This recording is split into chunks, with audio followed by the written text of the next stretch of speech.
It is Thursday, November 13th. It is time to get in the weeds. I'm Jeremy Lambert. That is SP3 back for his third show of the week because unlike Joel Pearl, he does not run from the grind. SP3, how you doing? I am doing well. We are on a Thursday here. I had to talk about NXT yesterday, so I'm feeling very fine this morning where I get to talk about what was a great show on Wednesday night in Greensboro, North Carolina. Two great blood and guts matches, a banger falls count anywhere match. We're going to discuss it all on the show and see if it's the best Dynamite of the year. Is it better? Is it better than Spring Breakthrough? We will determine that on today's show. We also got to discuss another, as Kenny Omega eloquently put it, another legend doing splits for a TKO paycheck, as Chris Jericho has made his feelings very, very clear on where he is heading, as he says that TNA Bound for Glory made them look like the second biggest promotion in the world. We're going to discuss that on the show. Ric Flair no-showed, apparently in a lot of pain. We're going to discuss that on the show. There's some Elimination Chamber news.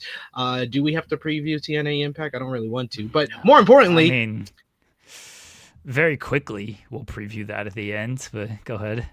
More importantly, there's an announcement. We have a lot to discuss with the Wednesday night show, and I did not do my shoot job, my writing job this morning. So I did not have my regular morning where I would watch what I need to watch. So I did not watch what I need to watch. So the C-Suite is under renovation for this week. No. We will have a double dosage of C-Suite next week.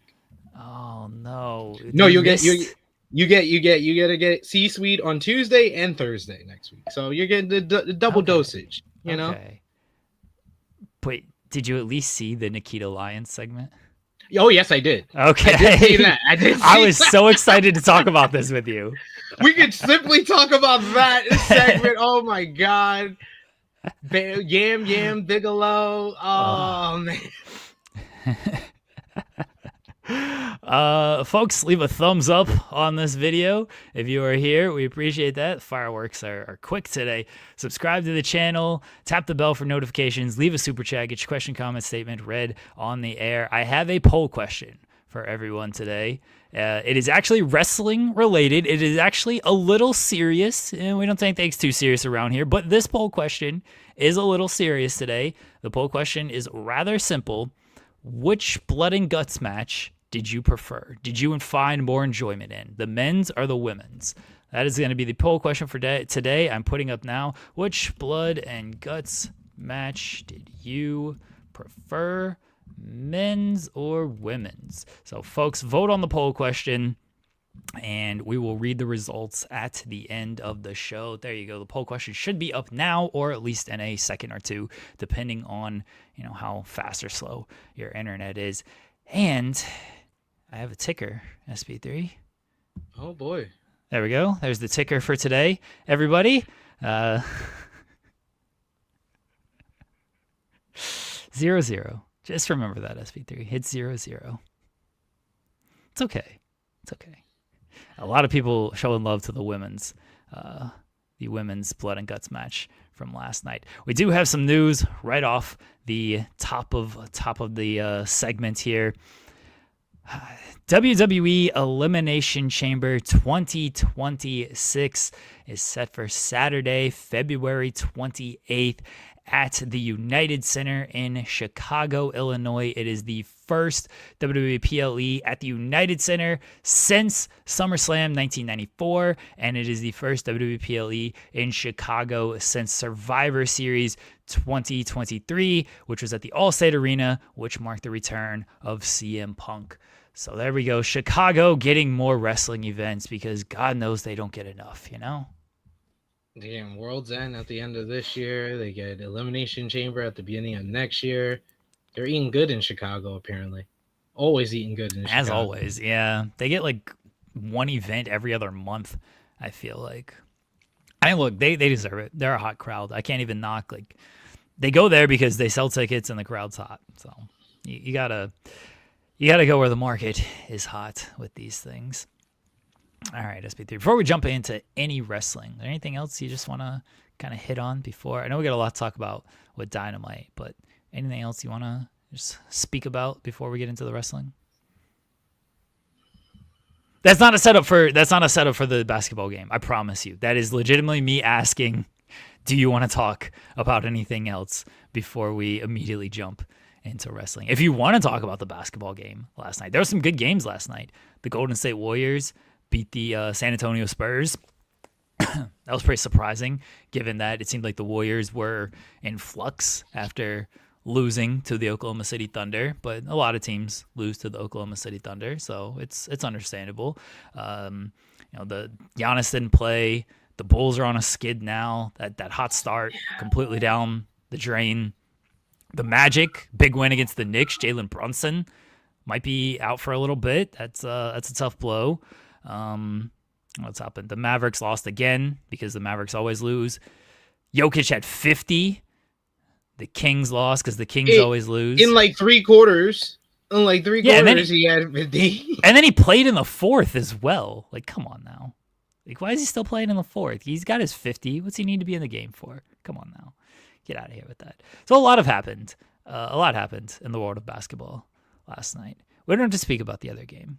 Everyone knows. We don't have to speak about it. It's fine.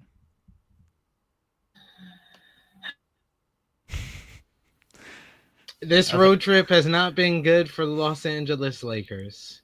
It has not been good, and we versed the best team in the world, the team that I predicted was going to win the championship last year. The team I predicted was going to win the championship this year look like they're going to be the champions. They are on an historic run right now where they look like they can set more records by the end of this year. I said at the beginning of the year, I was like, they won 68 last year. Everybody's saying, oh, they're going to take a step back because it's the regular season. I don't see that. Eventually, they'll take a step back and they'll start, strategically putting players out and stuff like that. But they're still going to win probably 65 plus. So here we are. We need guys to get healthy before we can start sitting guys. Still not too much health out there. It was a good game last night. I mean, not y'all were acting like y'all were the Harlem Globetrotters out there. So, yeah. Well, that's what Ernie and Chuck had to say. I mean, Shea's in his bag right now. What do you want me to say? Shea's in his bag right now.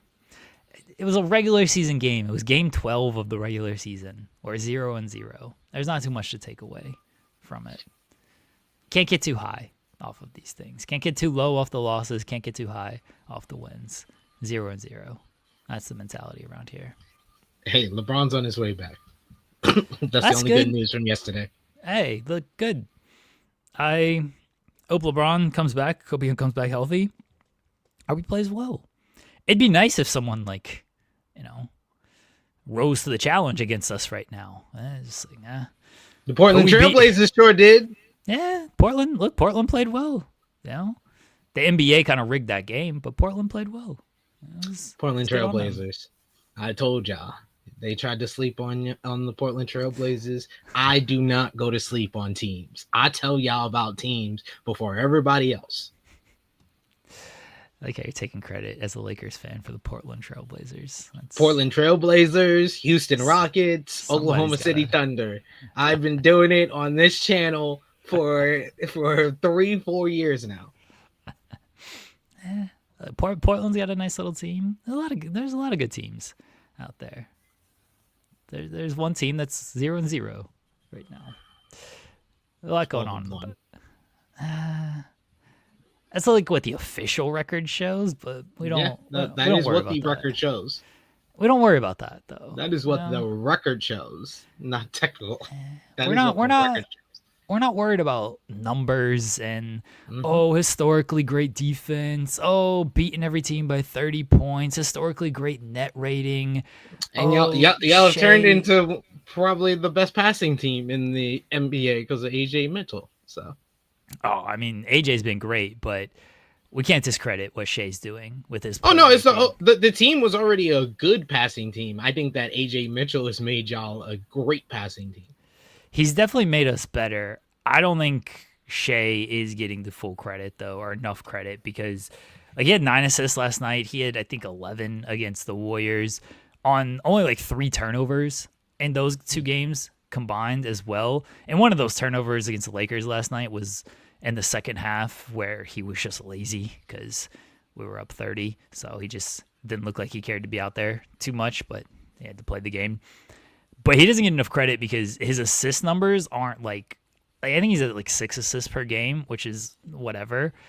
But that's because just guys miss open shots. As someone who has watched every second of every Thunder game, outside of one because I was a Playboy Cardi concert, but as someone who has watched almost every second of every Thunder game, he'd average 10 assists if guys could hit open threes because he gets guys in great position to knock down shots. They just don't always knock down shots, but they were knocking down some shots last night. So and Shea's been amazing. Yeah, I mean, everybody's better than Shea until you got to play Shea. You know what I mean? Hey, I said Shea's the second best player in the world. I mean, that's fair. The Jokic is playing amazing too. Yeah. Jokic, it's a shame. You know, I'm a Jokic hater, but I can't be just ignoring facts. It's a shame that we don't play them until like February. Like, come on now, what are we doing not playing the Nuggets until February? And then the Sixers and Celtics have faced each other 3 times in the first 12 games. Like, what can you do? All right. There we go. We got Micah Pistons 10-2. Go Stones. You missed that because Jeremy did join me and Chris G over on True Hill Heat Sports and Entertainment for True Hill Heat Check, where we made updated predictions for the finals and conference finals. And I said the Pistons to the finals. I was like, there's only one team I think defensively who are good enough to face the Thunder at this point, and it's the Pistons. I was like, they're washing every single team in the Eastern Conference pretty much, but I think the Pistons can get one game. That's the only team at this point I think can get a game on the Thunder. The Pistons played us well last year. They're a tough team, and Cade's been playing really well. And we'll see. I don't know when we play Detroit. I don't look ahead to the schedule. It's whatever the next game is, and then that's the most important game. And the next game's against Charlotte, so Charlotte's the most important game right now. Micah, I hope you're doing well. I'm really spoiled right now, SP3, and I'm a little concerned by the time April rolls around. The Thunder have 1 regulation loss all season.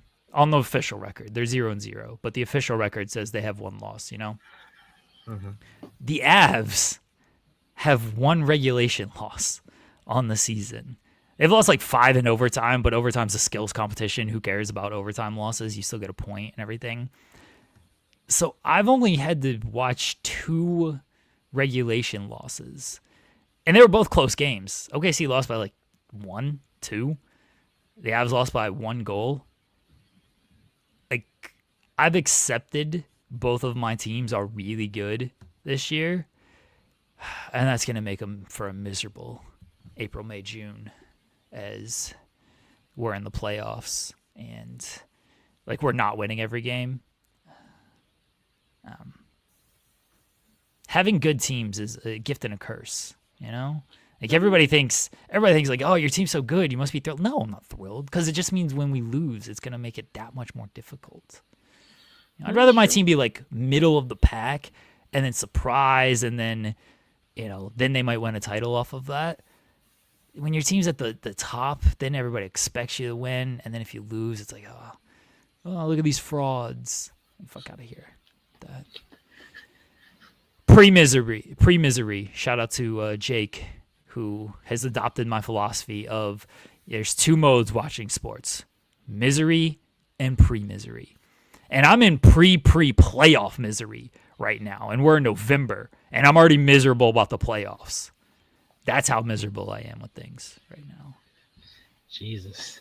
0-0. I don't ever want to be a sports fan like you.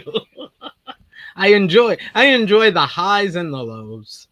I don't recommend it. Trust me, I do not recommend it. It is not good, but yeah, it's not a good way to be. I will say that it is not. But that is how I'm wired. I'm built different, as the kids like to say. I'm not saying I'm built well, but I'm built different. Now, sometimes you get faulty mechanical work and everything. Wiring. Yeah, faulty wiring out there. You get a nice new computer, and it's like, oh, this is gonna work great. And then you hit the escape key, and the whole computer blows up. That's like me, you know. Like, what happened to this thing? Oh, well, apparently they connected the red wire to the green wire instead of red to red and green to green. So you hit the escape key, and now the computer has blown up. That's how I'm wired, everyone. It's not good. Not good. Unhinged. Well. Unhinged right here. All right. Will, Poor Thunder, best team in the league, currently in line for multiple lottery picks. I know, right? Clippers and Jazz. This guy over here. The Jazz pick is top 10 protected, okay? It's top 10 protected. So what? You're going to get that pick because the Jazz are actually a pretty fun team to watch. I don't know if we're going to get that pick. They might be a bottom 10 team. So I don't know. I think they made the play-in. Really? The play-in? I had them in the play-in when we did our tier ranking yesterday. Yeah. I needed an extra team for the West, and we all sold our stock on the Clippers, so it was between them and the Clippers, and it was like we had first put the Clippers in the play, and we was like, all right, and then everybody was like saying all the facts of the matter, and it was like Bradley, and then the breaking news was Bradley Beal's out for the season. We was like, all right, we're switching this up in the play. Right at the last minute, it's at like the last 2 minutes of the podcast, we made that switch because that's when the news came out. Yeah. People are getting on me. Kind of sounds like rich crying poor. It is. Like, I admit this. This is the thing. I know my teams are good. I literally tweeted out 2 nights ago after the Thunder destroyed the Warriors and the Avs beat the Ducks, and the Ducks are the second best team in the NHL. After that game, I was like very blessed to have Shai Gilgeous-Alexander and Nathan McKinnon, and I should have put Cale Makar there as well. But very blessed to have them on my favorite teams. SGA is already the greatest player in franchise history and could go down as one of the top players, certainly top 75. You know, Damian Lillard made that list. He's already better than Damian Lillard. He's going to go down as like a top 50 player of all time. Nathan McKinnon's going to go down as a top 50 player, probably higher than that, but just speaking loosely and on things, he's going to go down as a top 50 player of all time. Cale Makar is going to go down as a top 5 defenseman of all time, and he might even be higher than that. Like, I know I am blessed to watch these players on my favorite teams. I'm a Panthers fan. We ain't had a great player like that since Cam Newton a decade ago, all right? So I've lived through some misery out here. So I know I'm blessed about these things. So we don't want to hear about your misery, sir. You sound like you know what you sound like? You're no longer the Boston Red Sox. You're the Los Angeles Lakers. That's what you are. You're a Los Angeles Laker fan. Rich crying poor. I'm sorry. Sorry, guys. I used to live in North Carolina, Raphael. I used to. I was not a Hornets fan. I never got attached to the Hornets, but I am a Panthers fan. You know, my fandom map is all over the place. I am a Panthers fan. And the Panthers had Christian McCaffrey, but the team around him just wasn't very good. But Christian McCaffrey was great during his years there. He was. You know, then we traded him for like 2 second-round picks. We didn't even recoup great value on that. Now we've got Bryce Young for, I don't know, maybe a year left. Prices, like, we traded everything for Bryce Young, and unfortunately Bryce Young is not living up to being a first overall pick. Not only first overall pick, but a first overall pick where we gave up 2 first-round picks for him. We gave up the first overall pick the following year for him. Oh, it's a little rough as a Panthers fan. I'm sorry, everybody. I'm sorry. My steak is too juicy sounding nice. Yo, that was a great comment. That's a good comment. Yeah, great comment. Great comment. That's a good comment, Nocturnal. That's a good comment. I'm sorry, everybody.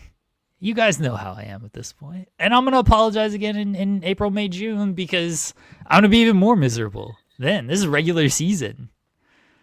I should be enjoying the regular season. Regular season misery. We're gonna need an adjustment of the sports behavior after June. After June, you're coming off a back-to-back title. If you're coming off a back-to-back title, then I don't ever want to hear you acting like this during the regular season. If both my teams win a championship this year,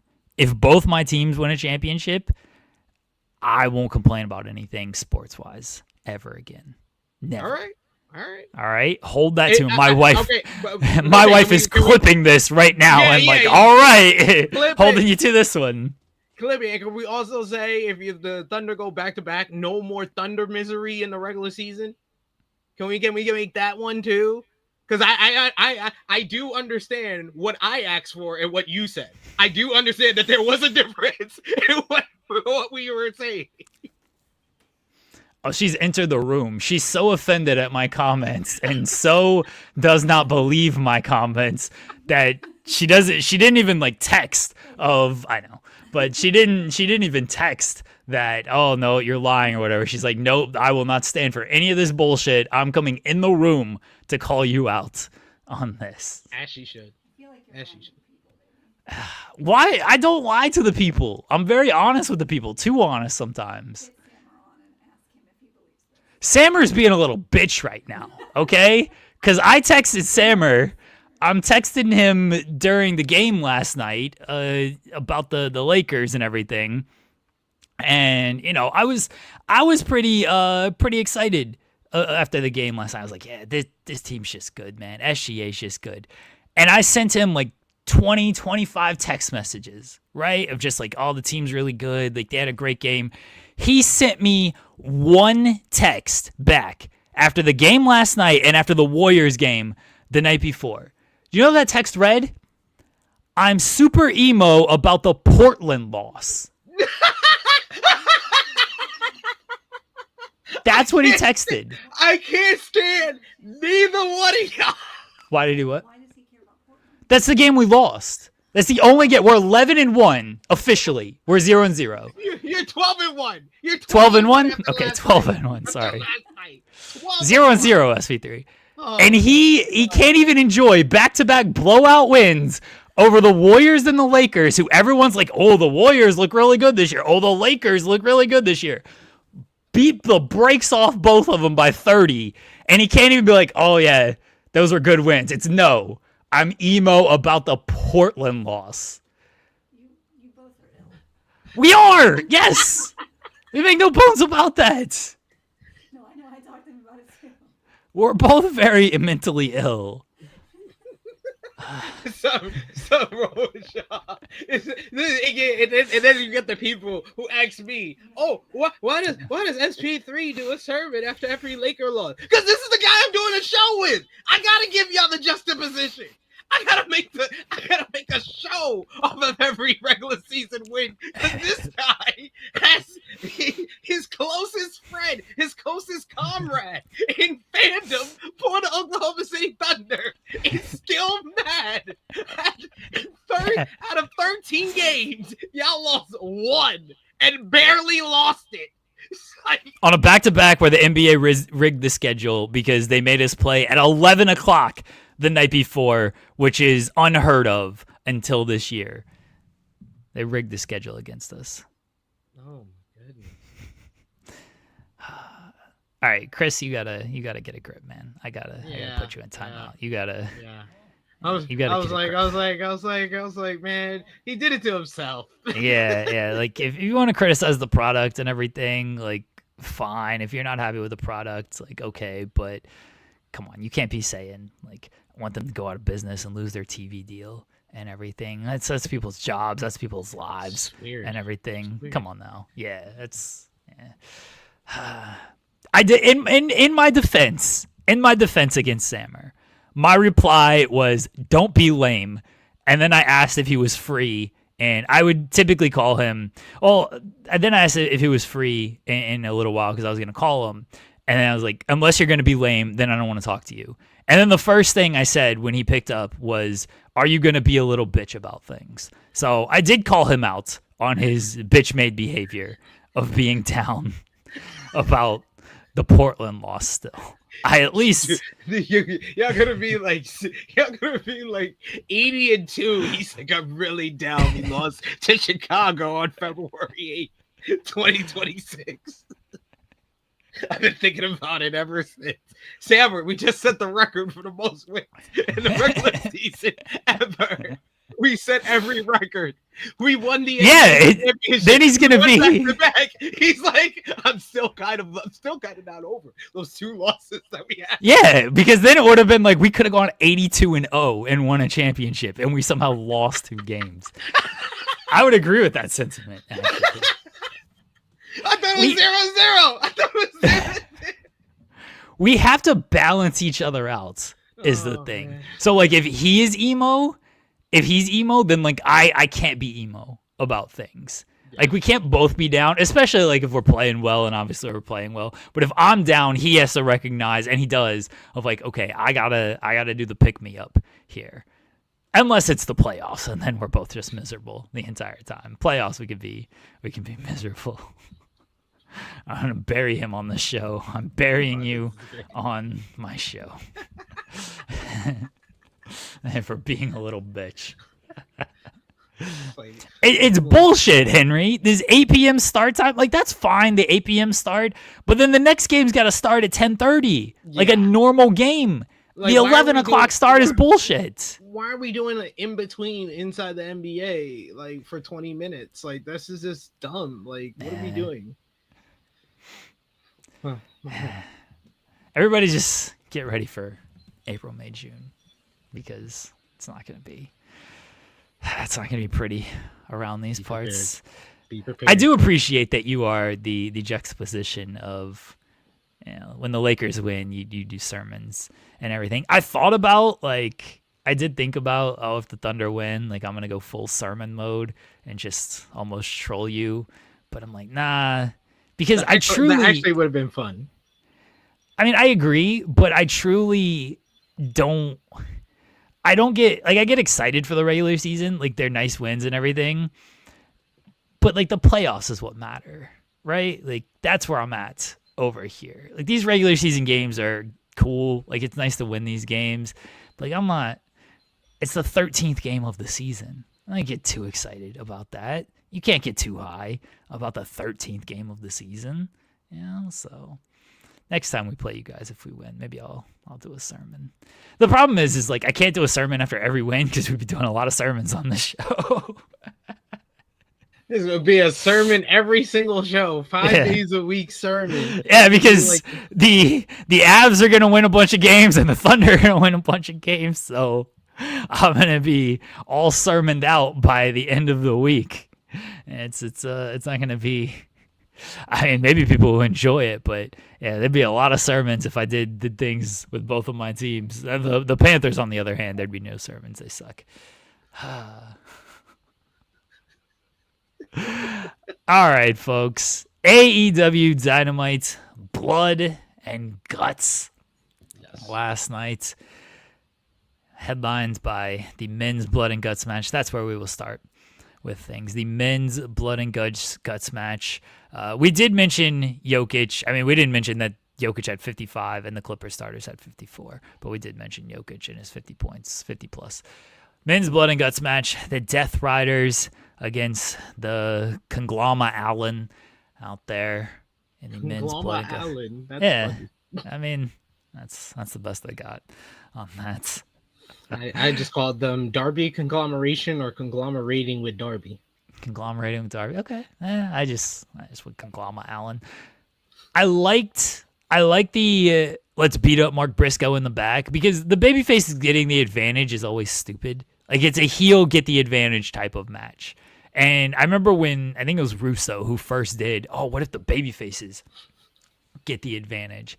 And everyone was like, yeah, this is dumb. You have no idea how to book this. And he didn't. And it wasn't good in WCW. And AEW trying it was like, I don't know. But the fact that they took out the Mark. First year. Yeah. Isn't this the first year that they've done babyfaces with the advantage? Yeah, because it's a they were dumb doing too. concept. Yeah, it's a dumb concept for the baby faces to get the advantage. That's the And point of the I baby don't- face. You fight underneath. I don't understand why, because there's two, we have to make one with the baby faces with the advantage, one with the heels with the advantage. Just make both with the heels with the advantage. It's fine. We're not going to complain, oh, it's two the same. No, that's how War Game's supposed to be.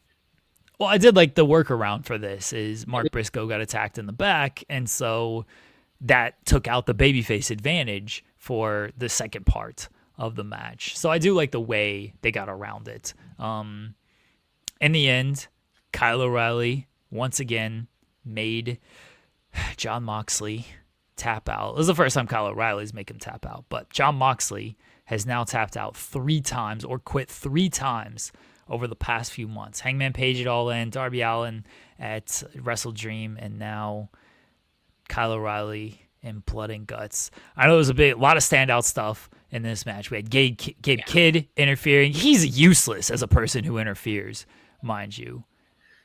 Like, he interfered in the Anarchy in the Arena. What the hell did that accomplish? Hey, He helped Moxley retain against Samoa Joe. Yeah, that was it, though.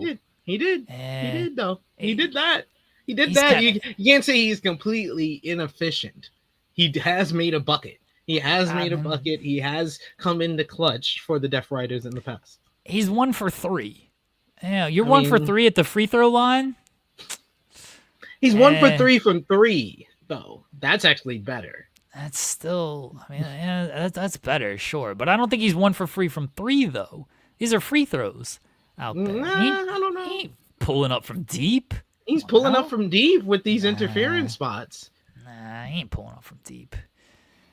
Darby Yeah, he Allin got did take out Darby. A Pac took out Darby. That man Hey, tossed him. it was a collective unit. I don't think that Pac would have went through the trouble of lighting the table on fire. Maybe not. Marina could have come back out. She was fine. She won the first match. Oh, She could have Oh come no! back out Oh there. no! She did her job for the night. She Yeah. was the only effective Death Rider. On the show. Yeah, that's true. That is very true. Darby got thrown off the entrance gimmick there, the entrance tunnel, and that looked like Gnarly it sucked bump. so bad. It wasn't even Gnarly the bump. second. It wasn't even the worst bump of the night, though. But No, it there was multiple bumps that Yeah. were possibly worse than that one. Darby taking the bump off the cage, off the top of the cage ceiling, and nobody is there to nobody caught him. his head from Yeah. dropping down on the mat. It's like, dude, what are we doing? What are we, I mean, Powerhouse Hobbs probably takes the bump of the night. Yeah. He takes the bump Hobbs of the definitely night. took the bump of the night. That we'll talk about that match. That looked like it's like. But again, in the end, Kyle O'Reilly taps out Jon Moxley, who has quit 3 times. And after the match, it looked like Daniel Garcia was about to beat the shit out of Jon Moxley, but he did not, as they're saving that for a week or two. You know, we talked about it a little bit yesterday that this could be the end of the Death Riders. At some point, they gotta recognize that Moxley's bullshit is no longer worth it, and he does not practice what he preaches. And after last night, tapping out again, feels like that point's going to come maybe at Full Gear. I don't know if it's going to happen next week, but maybe at Full Gear is when it's going to happen. But what did you think of this match and then the aftermath or the potential aftermath of everything? I thought the men's Blood and Guts was fantastic. Like, I have my nitpick on it. Like I said, I think that all War Games, all Blood and Guts should have the heels with the advantage. It just works out better layout wise. But I do like that they created a story around it to get away from it halfway through the matchup. And I thought the action leading up to all of that was good as well. I got to give credit where credit is due. And we do this a lot on In the Weeds when we're talking about Dynamite over the last couple of weeks. But Bryan Danielson on commentary might be one of the best decisions of the year for Tony Khan, because he was once again the key to this whole thing, just like he did with the Moxley and Kyle O'Reilly match, the Darby and Moxley match at I think it was at All Out.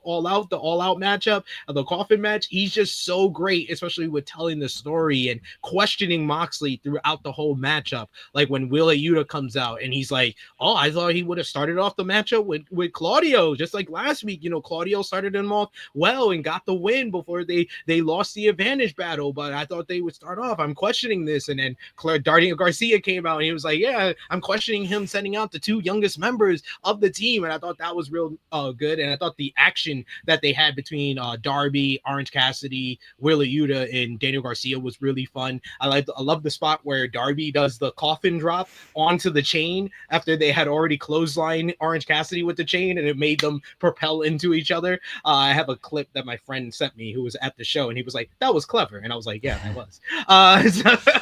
Then I like the whole story that they did because it basically paid off the story that we saw basically get started on Collision. On Collision, if you weren't aware, Don Callis family came up to the Death Riders and made them a proposition. He was like, "My hand washes your hands," and the Death Riders seemingly turned him down. But then that was before Moxley lost the advantage battle. So you can, by subjective reasoning, you can basically assume after Moxley and the Death Riders lost the advantage battle, they went back to the Don Callis family, made this deal go down, and that's how they attacked Mark Briscoe to try to take him out of the matchup. So I like that story that created kind of a disadvantage for the baby faces. Roger coming out. Claudio was one of the MVPs of this damn matchup. Oh my God. He came in this matchup, started swinging two of these fools, Orange and Darby. Then he launches Darby from one ring to another. He was just an absolute machine in this matchup. He was so great.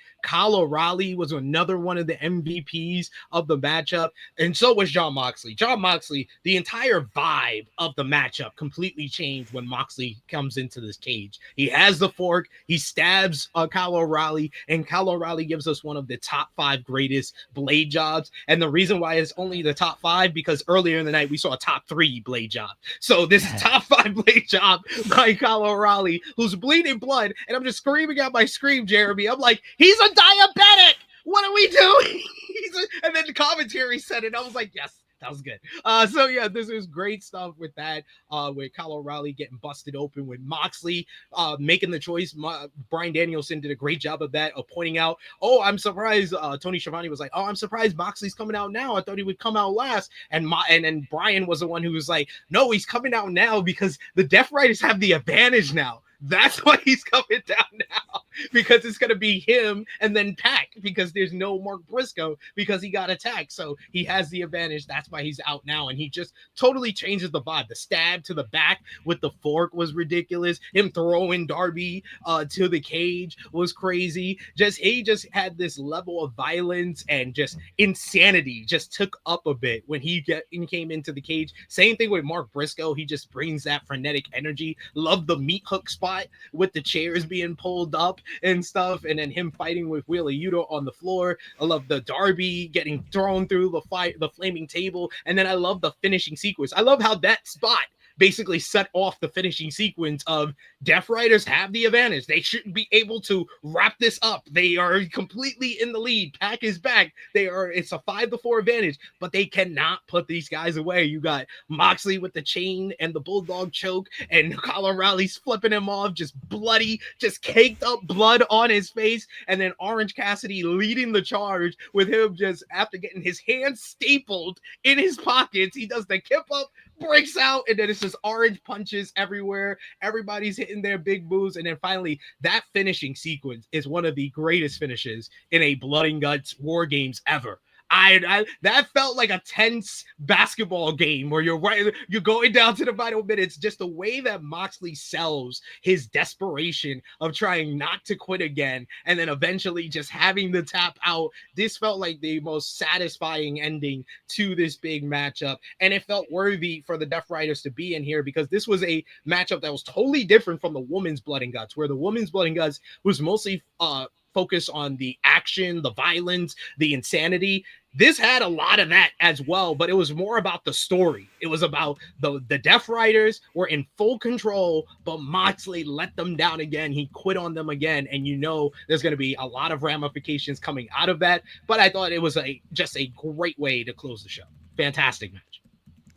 On Bryan Danielson, yes, that's the GOAT right there, whether he's in the ring or on commentary. One thing I loved about him, besides all the things that you mentioned, where he adds extra gravity to the story and helps explain the story in case you aren't catching things, is he also just knows like when to lay out. Because there were stretches where like he wasn't saying anything, and it felt like he was just like taking in the match and really selling of like, oh, these guys are kind of crazy and beating the shit out of each other right now. Like, this is a little uncomfortable right now. Because I remember saying to my wife who was watching it with me, I was like, has Danielson spoke for a while? And then he finally said something.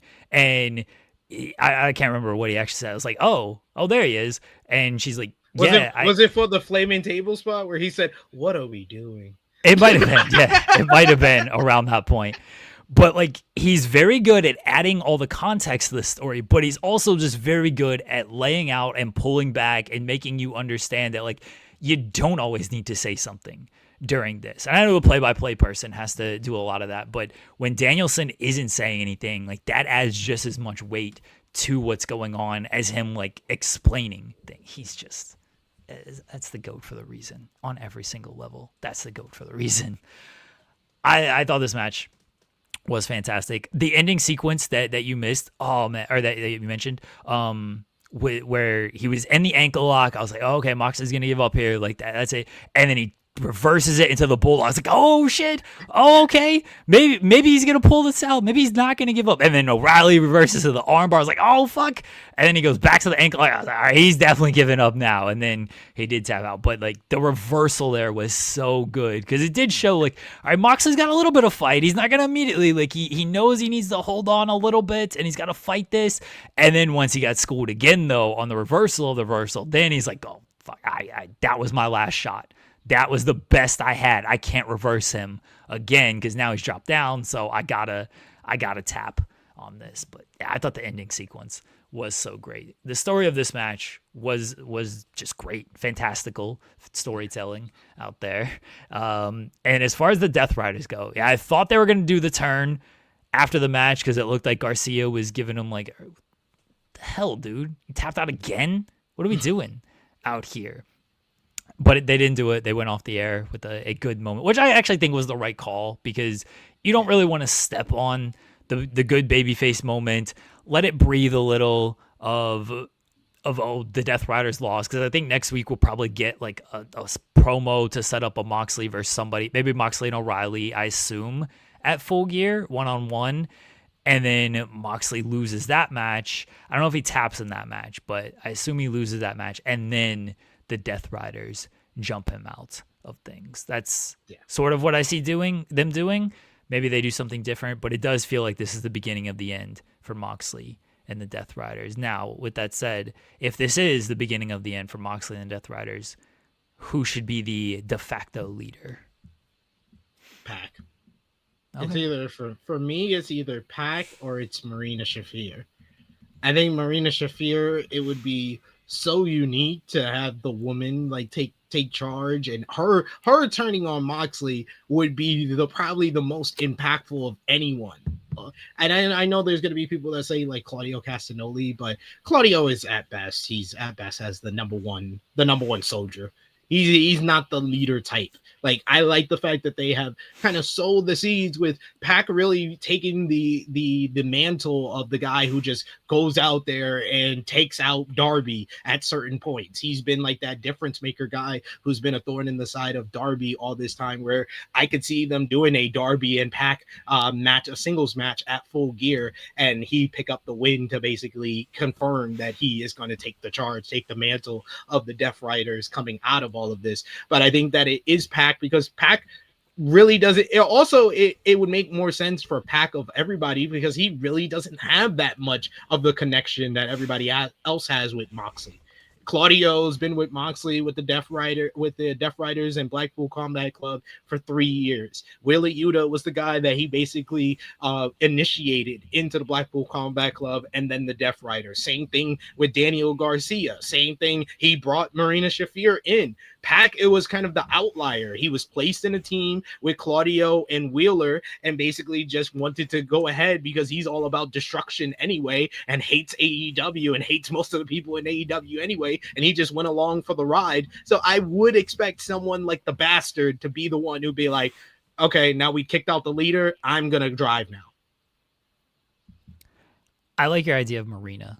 Because Marina is definitely, because that's where I'm thinking of, like, does Marina even turn? Because that's the one, Moxley really pulled her into things. Yeah. Marina was doing nothing before all of this. At least, Claudio was part of the group. Pac was associated there. Yuta was part of the group. And Garcia was active. Marina wasn't doing anything. And Moxley, like, effectively rescued her from, I don't want to say obscurity, but certainly from Ring of Honor. Yeah, I was about to say Ring of Honor. Yes, rescued her from Ring of Honor. So her being like the one to turn, I didn't even know if that was going to happen. I'm like, oh, does that even does she still side with Moxley after all of this? Because what does Moxley look like as a babyface? Is he a full-on babyface? If you still have Marina by your side, you could still kind of play a little neutral, leaning more towards the heel if Marina's there. But if Marina fully turns, I do think that's very impactful. And if she's the leader, that is certainly even more impactful because, just having her kind of like sick everybody on the rest of the roster kind of speaks volumes there, and then she can beat the shit out of Don Callis as well at some point. I just want to see that. I got 3 potential leaders in mind, SP3. I have one that is 100% not happening, but I think it would just be hilarious. I have 2 that is 100%, well, I won't say 100%, that is 90% not happening, but I think it'd be even more hilarious. And I have a 3rd that is 75% not happening, but I think it would be good. Okay, where would you like to start? Wherever you would like. I'll let you drive. Here's the keys. Number 1, 100% not happening, but I think it would be hilarious. Hi, guys!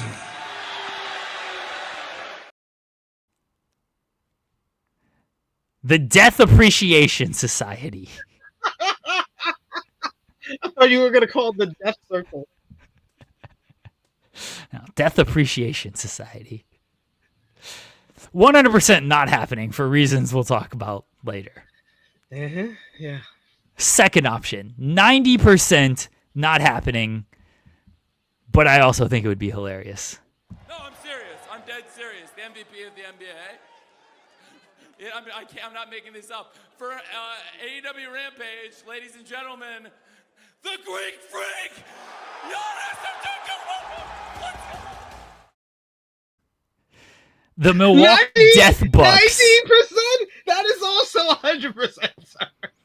I actually think that there's a 90%. I put this a better chance of happening than the Jericho stuff because I think you can talk Giannis into at least doing a bunch of pre-tapes for the Death Riders. I think you can talk him into doing pre-tapes, and if they're in Milwaukee, he can show up. But otherwise, he can just do his pre-tapes. They can go to games or whatever. He can send stuff in. It'll be fine. It's Giannis, let's go. 99. 90. 99. What was the last one? I said like 70, 75%. You said not 75%. happening.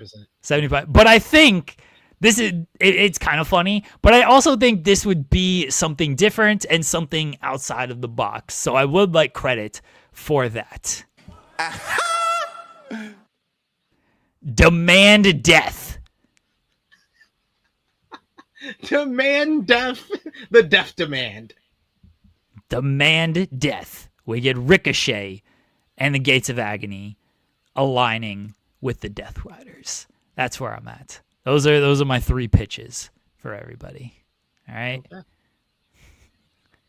I truly think I like your Marina option. I think it'll more likely be Pac for reasons you also mentioned. Claudio, yeah, he kind of feels like the lead general more than the top guy. Now, if you really want to make Garcia, you could go there. If you really want to make Yuta, you could go there. I just don't know how believable they are as the leader, considering especially Yuta has lost like every single match over the past year. So I don't know if he can like be that leader. Pac is the guy who they've protected pretty well, and we mentioned it might be Pac and O'Reilly at Full Gear, and Pac might beat O'Reilly, and then Moxley is like, hey, good job, and then Pac is like, yeah, I beat this dude. Get the fuck out of here. What are you here for? I'd rather it be Darby that he beats, only because That's felt fair. like Kyle O'Reilly's biggest win in AEW, and I don't want them. Yeah. We just talked about it last week, how these guys get big wins and then turn around and lose another big matchup right after it. And I rather the what we said before of Kyle O'Reilly won that big blood and guts matchup, then he has a singles match with Moxley, and he can tap him out again or beat him again, and then that's the reason why the Death Riders turn on Moxley. I think you can do something with O'Reilly, whether it's him going after one of the championships or feuding with another top heel in the company coming out of that, because he has a lot of momentum after last night. I'm with you on that. Like, I wouldn't beat O'Reilly after beating Moxley either. I do think it is better if Pac beats Darby, because that's a guy who he can take the loss. He's very well protected. He can take every single loss. Darby always comes back, and it never affects his pop or his investment from the crowd. Yeah. And O'Reilly beats Moxley in a one-on-one match to continue the momentum for him. I do think that is better. Just throwing it out there that they might have Pac beat O'Reilly, because that is something that they will sometimes like to do. See, Louis got it. If Giannis leads the Death Riders, Thanos can show up, Costas can show up. How many Anta Let's Go brothers we got out there? There's 4 or 5 more. That's like the bloodline out here. Just throw all the Antetokounmpos into the Death Riders. That group's unstoppable there. They can actually show up too. Giannis can again do the pre-tapes. All the brothers can show up and lead the way. 90% Giannis is the leader of the Death Riders, folks. 90%.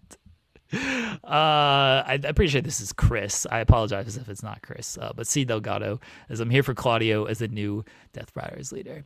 They might go that way. SP3 and I mentioned reasons that we don't think it's going to go that way, but they might go that way. You never know. He doesn't. I think Pac is the better on the mic as well. I agree with that. That's another reason why I prefer Pac as well.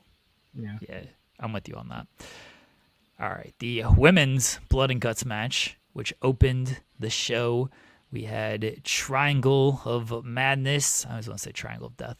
Triangle of Madness with Thekla, Julia Hart, Sky Blue, Megan Bayne, Mercedes Moné, and who am I leaving out?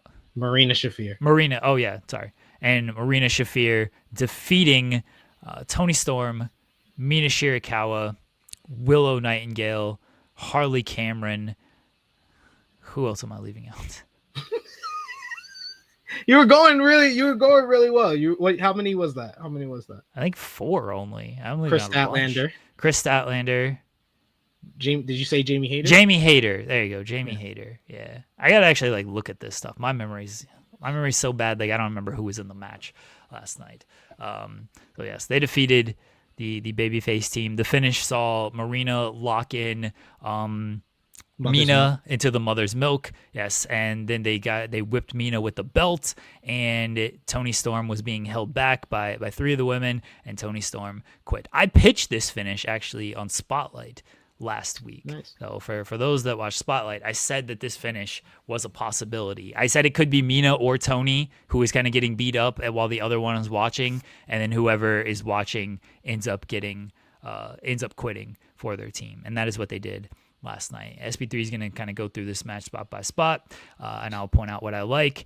But one thing I will say, and SP3 mentioned earlier, Sky Blue, like Oh my god. 2 minutes Top in, three. it's Top just three. like, all right. Yeah. Oh man, it started off so calm too. It was just like dripping. It was like dripping at the beginning. It didn't And even then- look like, it didn't even look terrible because I think she got it No. off of the just toss pounced into the cage. She got pounced into the cage by Willow in the opening section of the matchup. That's why Willow starts going around the ring flexing and posing while she's doing the blade job, and then she's like leaking from there on out. But like by the time that Julia Hart is in the ring, oh my god, it's one of the greatest crimson masses in AEW history. Oh my goodness. And then she has that great moment with the bloody face where she says, "This is my match now." I was like, let's go, Sky Blue. This is a star-making performance for her. Like, just a gutsy performance for her to fight throughout the whole matchup. Like, she bladed at the beginning on the opening minutes of the matchup, and then go another 47 minutes of the matchup. Like that is, you got to give it up to her. You got to give it up to Willow, who started off the matchup as well. And I like the layout, and I like how they had the intervals and who they were bringing in. Like, I like that it's the Sisters of Sin starting off, and they face off with the Babes of Wrath, kind of previewing the women's tag team title tournament semifinals. Then you get the Tekla and Jamie Hayter rivalry. They come into play where Tekla's just insane. She's just crazy. Like that's everything she does. She started whipping these women, and I was like, God damn, I know that hurts. Jamie Hayter hitting people with barbed wire kendo stick. Then you had Chris Statlander coming out with a flying kendo stick shot. The only bad part I will say, do have some criticism for, is one spot in the matchup, but I'll get to that in a bit. Mercedes Moné with the title display on the table, and I knew when the table was at ringside, I was like, oh, there's definitely someone's going through that table. That's for damn sure. But I like the fact that Mercedes was so not really concerned with entering the cage. She has like a champagne toast, and then starts hitting her moves, and then hits the big DDT on top of the title, and then throws in her titles to use as weapons. So it's Chekhov's weapon that's going to be used in the finish of the matchup. Then you get Megan Bayne, who just completely, she was like one of the difference makers. Like the last two for the heel team really changed the vibes of the matchup. Megan Bayne like no selling most of the offense and the craziness and the insanity of the matchup. It really worked well with her character, and I like how they used Chris Statlander to not only continue her rivalry with Mercedes Moné heading into full gear, but to also give us teases of other rivalries that she could possibly have and other stories that she could possibly have. She had a moment with Willow Nightingale where they didn't know how to work with one another. She had a stare down with Megan Bayne where commentary talked about their collision with each other in the first ever Women's Casino Gauntlet earlier this year. And then Marina Shafir came in, and all bets were off. Marina Shafir was the Jon Moxley of the women's matchup, where she just came in and changed the vibe. Her taking Chris Statlander out and then pulling out the bed of nails for the first time since All In, and then kicking down Chris Statlander on it and throwing her dirty socks on her, and then I was like, what the hell was up with that? Why are you taking your boots off now. of this? She's done this on Ring of Honor as well, but yeah, that's her thing. She just threw off the sides and just threw it down on her, came into the matchup, and just Marina Shafir and Megan Bayne, they put over this tag team in this matchup. They were just a force to be reckoned with. Some gnarly bumps in this matchup. That superplex onto the inside the double ring on the apron by Willow and Megan Bayne, that had to be hurt.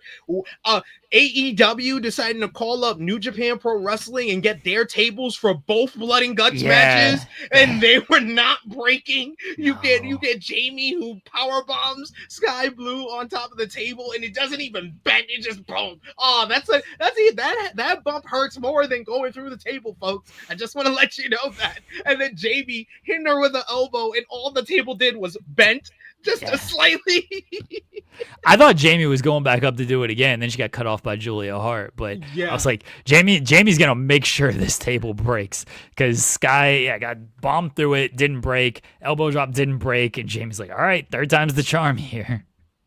Yeah, and then I like Julia and Tekla escaping the cage because it would turn out like I don't always like that. I like when the Blood and Guts War Games matches are inside of the cage. It really kind of feels like chaotic, like it's a controlled chaotic like ball that you're stuck in, and there's like no escape from it. So I don't really like it all the time, but I do like the fact that it paid off in the end, and that it was a strategic plan by Tekla and Julia Hart to basically go and take the baby faces out of the cage to separate them and basically take advantage of the real weakness of the babyface team, which was the love and partnership of Timeless Toni Storm and Mina Shirakawa. They got rid of Jamie Hayter. You get Statlander and Mercedes going through the table at ringside with a Samoan drop. They take out Harley as well, so it's just Willow. They take out Willow, so then it was just Timeless Toni Storm. She gets taken out, gets 7 years bad luck with the mirror to the head,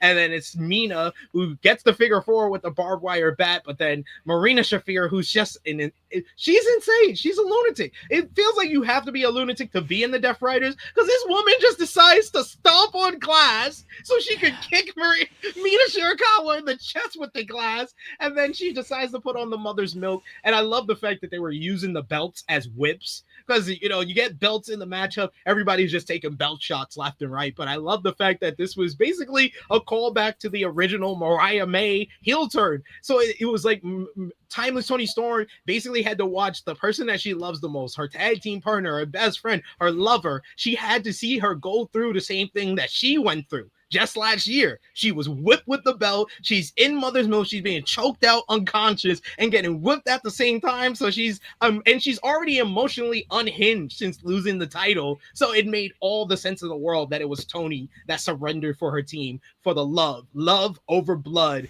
Great story, incredible matchup. It felt historic, it felt landmark, and it felt epic. That was the women's Blood and Guts. That was also, I think both Blood and Guts matches were two of the best that they've ever done in AEW.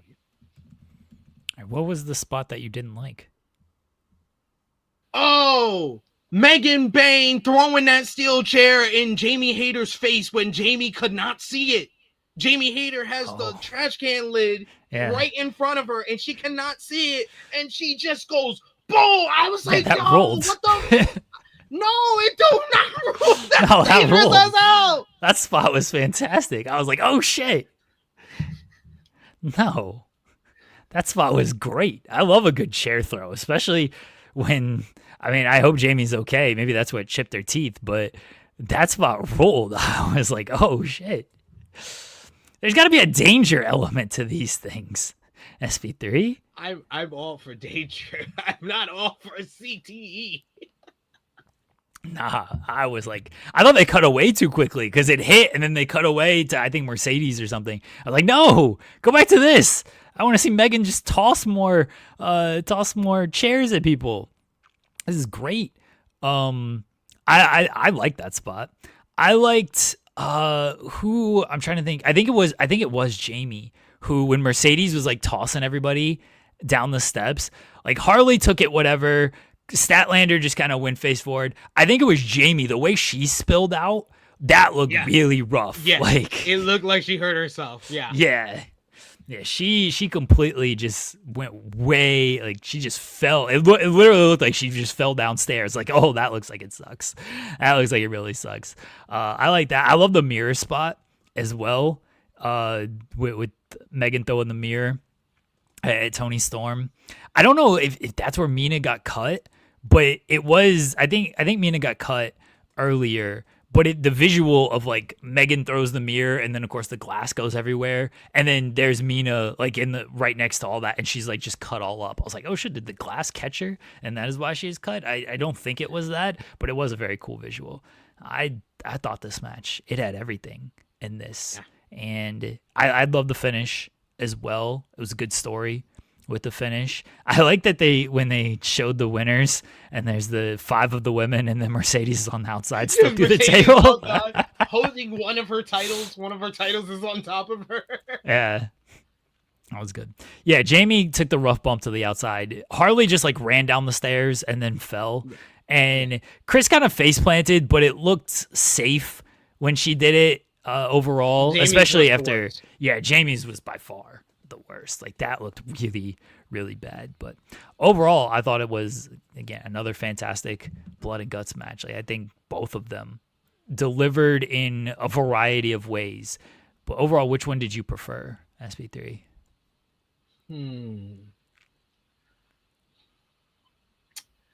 I have less problems with the women's one, so I will pick the women's one. I'll probably, when we get to later in the show, I'll probably give them the same star rating, but I think that the women's one I had less problems with. Like the men's one, you're already behind the 8 ball because the baby faces have the advantage. But there was like a portion of that matchup where the crowd didn't really feel like they were into it, and I felt myself kind of drawing out of it, and the intervals were all messed up as well. With like some intervals was 2 minutes in between, then there was like a 7-minute interval between two of the participants entering the whole thing. So yeah, I had a little bit more like nitpicks with the men's one, but that was probably the better wrestled. I think there was a little bit more like a little clunkiness and botches in the women's one, but I think that added to the chaotic feel of the matchup, and I felt like that made the matchup what it was supposed to be, just this chaotic, violent spectacle. So I'll take the women. Yeah, I'm fine if there's a little more clunkiness in something like this because it should not look smooth. Like this is a blood and guts match. If everything looks like it's just it's planned out and wait around for everything, then I'm a little less into it off of that. Like I like the chaotic nature and the clunky nature of things. The only I guess kind of criticism I have about the women's match, it's just one spot. It's a little bit of a nitpick. When they were tossed to the outside by Mercedes, and I think it was Jamie and Chris, maybe it was Jamie and Harley who got up first, and then they like stood there waiting for Thekla to spear. I was like, oh come on, like, I think Thekla is just a little late on that, but they look kind of dumb because she's telling them to run at her. And like, it's just like, dude, just spear them. Like, what are you doing? And that was like, okay, come on, get that together. But otherwise, like, I like the women's match better as well. I like that it was a little more chaotic than the men's match. I liked everything they kind of introduced in that match too, like the bed of nails on the outside with everything, and the tease that Marina might go through, but then it was stats, and then the sock throw at her.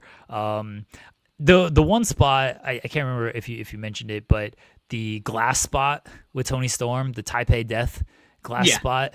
Yeah, it took her a little while to get it on, then I wasn't even sure like the glass was actually on her hands. And then I don't think like the announcers did a good job of calling that either. No, they didn't. It seemed like they didn't know what she was trying to do at first. Like, do you not see what she's trying to do? I was very like, obvious here. Did you not see the Hollywood ending? Like, right. What are we talking about? Yeah, and then it didn't look like the glass stuck very well, so that was a little awkward on there. But otherwise, I liked all the stuff that they did in that match. A little bit more than the men's match. But the men's match was, again, outstanding. I don't want to try to take anything away from it. Personal preference for me was the women's match, though. All right, we'll probably have a little bit more say about Blood and Guts here shortly. But there were other things happening on this show, notably a Falls Count Anywhere match between Hangman Page and Powerhouse Hobbs. And thank God they did a Falls Count Anywhere match, and a fall counted somewhere that wasn't the ring, which is my biggest pet peeve with a Falls Count Anywhere match. It's like, we can pin them anywhere. Let's just pin them in the ring. No, that's stupid. Do a pinfall on the outside. And it was a rare AEW matchup that ended with the biggest spot of the matchup. Yeah. I was ready to be so mad if Hobbs kicked out. I was like, oh God. I think that was the first thing I said when they counted the 3. I was like, oh good, that was the ending. He did not kick out of that. I was like, that was the perfect palate cleanser in between these two Blood and Guts matches, because it was as violent as not as violent as the Blood and Guts matches, of course, but it felt like a brawl. It felt very chaotic like the Blood and Guts matches, and you had the perfect two guys to work it. I think that Hangman is one of the best brawlers in AEW. He can just do any type of style, and just Powerhouse Hobbs, he looked like a beast once again, back-to-back back-to-back weeks where he looked like $1 million in this matchup. And that promo that he cut on social media before the show, that might have been some of his best promo work that he's ever done. But he just felt like a formidable threat to the world champion, felt like he was taking him to the limit, and it felt like Hangman had to really dig deep to overcoming the rib injury from last week, the world's dangerous slam on top of the steel steps in this matchup. That bump is insane. And Hobbs woke up this morning pissed the fuck off with himself for taking that, because that is the type of bump you're not gonna feel until the adrenaline wears off and you wake up in the morning and you sit up and you're like, oh, my ass. And then post-match, Kazuchika Shibata attacking Hangman to set up him and Hangman for next week's Dynamite Collision 3-hour special. Joe comes out and attacks Hangman. He wants the steel cage to be brought down. Who backstage is working with Samoa Joe? Because that's what I want to know. Who decided to listen to Joe? Well, Tony Schiavone was working with Hangman the other week, and so That's Joe's true. like, all right, let me get one of these production dorks on my side. He paid him off. That is true. That is true. So you got that. So you just bringing the cage down, but then Hook and Eddie Kingston came out to make the save, and this felt more of like Eddie Kingston. This felt like an old Eddie Kingston run-in where he was just crazy. He's just throwing the chair around, going nuts. And it was similar to like last week when he came out with the crutch and he was going all crazy. But this week felt like that again, where it feels like Eddie is kind of getting back into the mix of things with AEW. We've seen him on back-to-back weeks, so I'll take what I can get. And Eddie hitting himself with the steel chair and just walking around all crazy. I was like, yes, this is the Eddie Kingston I need. And then Hangman with a great promo, making the challenge for a steel cage matchup at Full Gear. And I said this weeks ago, I was like, that's the stipulation that made the most sense for these two guys. Joe is incredible in cage matches. You saw this earlier this year, the great match he had with Jon Moxley at Beach Break. He's had a famous epic steel cage match, Bloody War, with Jay Briscoe in 2004 back in Ring of Honor. He beat Kurt Angle inside of a steel cage at Lockdown 2008. So Joe is very accustomed to the steel cage matchup, and him and Hangman should have an even better match than their what I thought was a terrific match at WrestleDream. The Hobbs bump. Did he want to take that bump, or did he over-rotate? That's what I'm trying to figure out there. I think he over-rotated. I think he over-rotated. Yeah, he over-rotated. Okay. I think so too. I mean, maybe you want to take that bump, but dude, the way he bounced, you know how maybe these things still exist, but you know those like bouncy balls that they got the little handles and you bounce around. Think of Randy when his balls inflate and he's bouncing around when he's got cancer over there and he needs medical marijuana. Like, that's what it looked like. That's the way he bounced. It looked like he was on one of those bouncy balls and just popped up there, but he wasn't. That was his ass doing that kind of bounce. That looked like it sucked so bad. And then really I felt bad for him when he did the fall off the stand, not the stanchion, the stands. It did that fall, and then the box fell on. I was like, shit, the box is gonna crush him. I was like, oh my god. I was like, this is too ridiculous bump. How are you on a night that has 2 bloody guts matches taking the 2 biggest bumps of the night outside of Darby?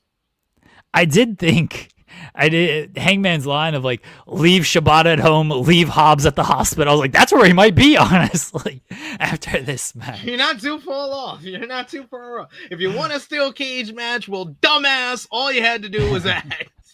Hangman's great. He's so good. Yeah. That was a great match, though. And it is weird to say, you mentioned like it's a palate cleanser. It's like a hardcore match between 2 blood and guts match, which theoretically shouldn't work that well, but because they were able to go out into the crowd and like very little of the action took place in the ring, like it worked very well with everything. So credit to them on this one. And then the other, kind of only other segment of the night. I know there was the stuff we with had the Bucks and Callis. Okada. Yeah, the Callis family attacking Jurassic Express for the Bucks, and Okada telling the Bucks that it's decision time. That was definitely filmed last week because the Bucks were in the same outfits from last week.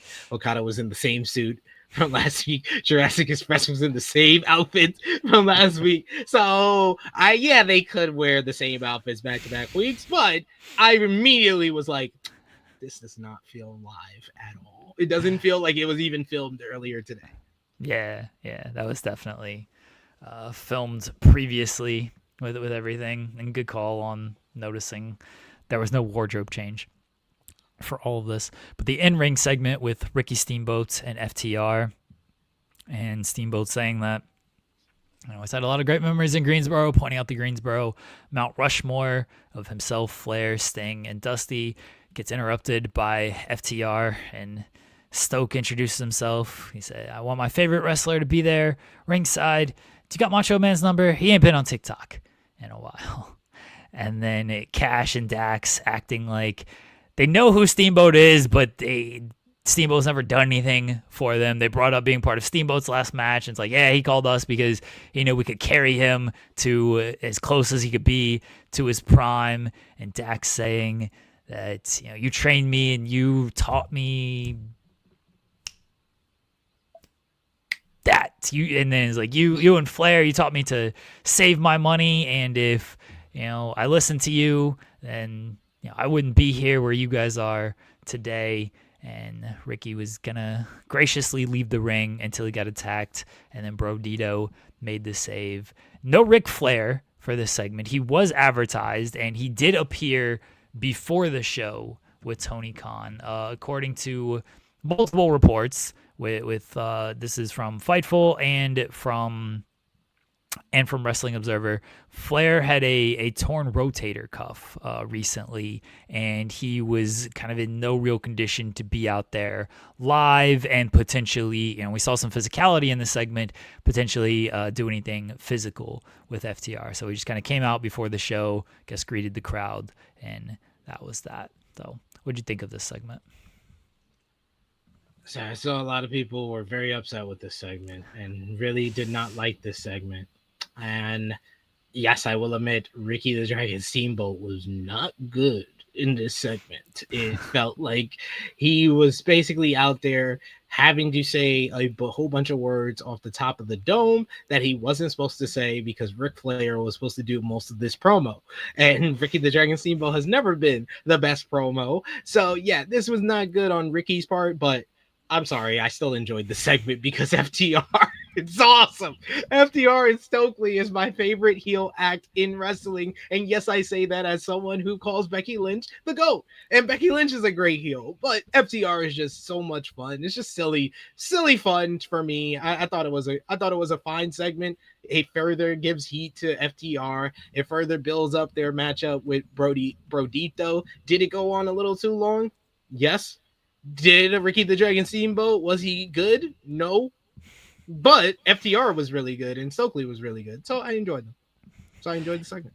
Yeah, I worried about Ricky immediately when FTR comes out and Ricky says multiple times, I know you guys.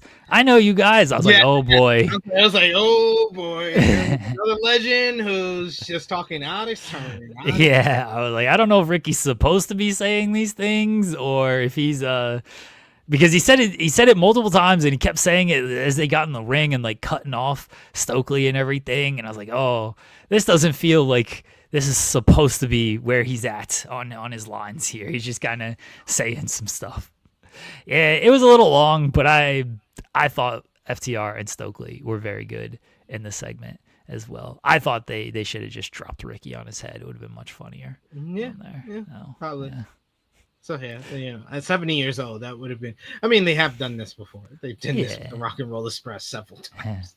Yeah, it would have been fine. I wonder if Flair was like, wait a second, FTR, Brodito's gonna get shine here. I should chop these guys. He was like, I should just make me and the Dragon. Me and Ricky should just take him out. Yeah. What do you mean when he's saved by Brodito doing this shit? He was like, brother. He's like, I want to hook up. I want to pay tribute to my friend. You know, Flair, he wants to be physical so bad too. And he's like, they won't clear me for any physicality type of stuff. So, he's like, no, Ricky's got to be the one who almost gets pile driven. He's got to get hit and he's got to throw. And Flair's just like, well, I'm going to just stand there, like hold Stokely back. Nah, ain't doing that shit. Rick just went to business for himself. It's like, he learned from Nixon and Miranda. Wait. He was like 3 minutes. He was like, nah. He was like, I need a promo than Yeah, I can't get my shit in there. Absolutely not. He's like, you're not giving me enough time here, so I think I'm gonna pass.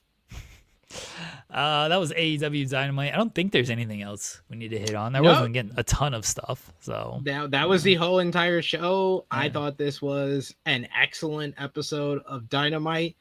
If I had to go this versus Spring Breakthrough for the best episode of Dynamite this year, I think I would still pick Spring Breakthrough. I think Spring Breakthrough is still the best. It's probably one of the best Dynamites ever. And so was last night, but I would take that show with the Mercedes and Athena and Osprey and Takeshita and the ending with the Ops beating the Death Riders. The highs of that night were just a little bit better than last night, but very, very close. Number 2 was Blood and Guts. I mean, I disagree with both of the assessment, whether it's Blood and Guts or whether it's Spring Breakthrough. I don't think either of those was the best AEW Dynamite of the year. No, that's just me, though. Okay, I'll play along. What was the best Dynamite of the year? August 6th episode of AEW Dynamite. Still the highest rated, most viewed episode that didn't have to go all the way to Mexico to go to Arena Mexico to get all its views. That was the best episode of AEW Dynamite. What did that have? It had an opening shot featuring... I wish I had the photo, but I don't think I actually have the photo. Hold on. I should have set this up a little bit better. He wasn't ready. I should have set this up a little bit better. People in the chat are going to know immediately. I know, it's the one with you. That's right. The opening shot featuring me. That was the best episode because it is the highest rated American episode of the year. And it'll continue to be the highest rated. Yes, it is. Where? Well, what do you mean where? You mean TV views. Okay. Yeah, TV views. Oh. Yeah. Who cares about what? Your cage match? Is that what you use? Cage match rating? Highest rated. Most viewed, highest rated. Whatever you want to look at it. It's the highest rated episode from America. Yeah, most watched episode from America. Again, they had to go to Mexico, Arena Mexico. They had to gimmick up an episode to beat me. That's it. That's the only way to beat me. You had to do a gimmick show, just like Blood and Guts. But I don't think this is beating me because ever since they switched to the new viewership, the viewership numbers are not as high. So it's not. I think AEW could be like, we'll take this as a victory if they do over 500K. They'll do over 500K. Nah. They'll do over 500. That hasn't been a guarantee easy lately. So easy. If they're over 500K, they need to take that as a win. Last week was over 500, was it not? Wasn't it 497 last week? Oh, it's been under 500, 500K the last couple of weeks. Nah, I feel like last week. Hold on. Last week was 497. Nah, they'll get over 500 this week. Yeah, if last week was 497, Blood and Guts, they got this. They got this. I got faith. They should take it as a real win if they do over 550. They do over 550. They should take it as a real win. If they go over 500, they take it as a win. If they do in the 6, then it's like, oh shit, we need to make every week a special show. Like that's at that point, if they do 600K, that's like when they were doing a million back in like 2021. The last time they did over 500 was when? Let's see. A couple of weeks, like a month or two ago. I don't know, honestly. Like, I feel like it's been a minute here. Like, not even joking. I feel like it's been a minute. What, under 500?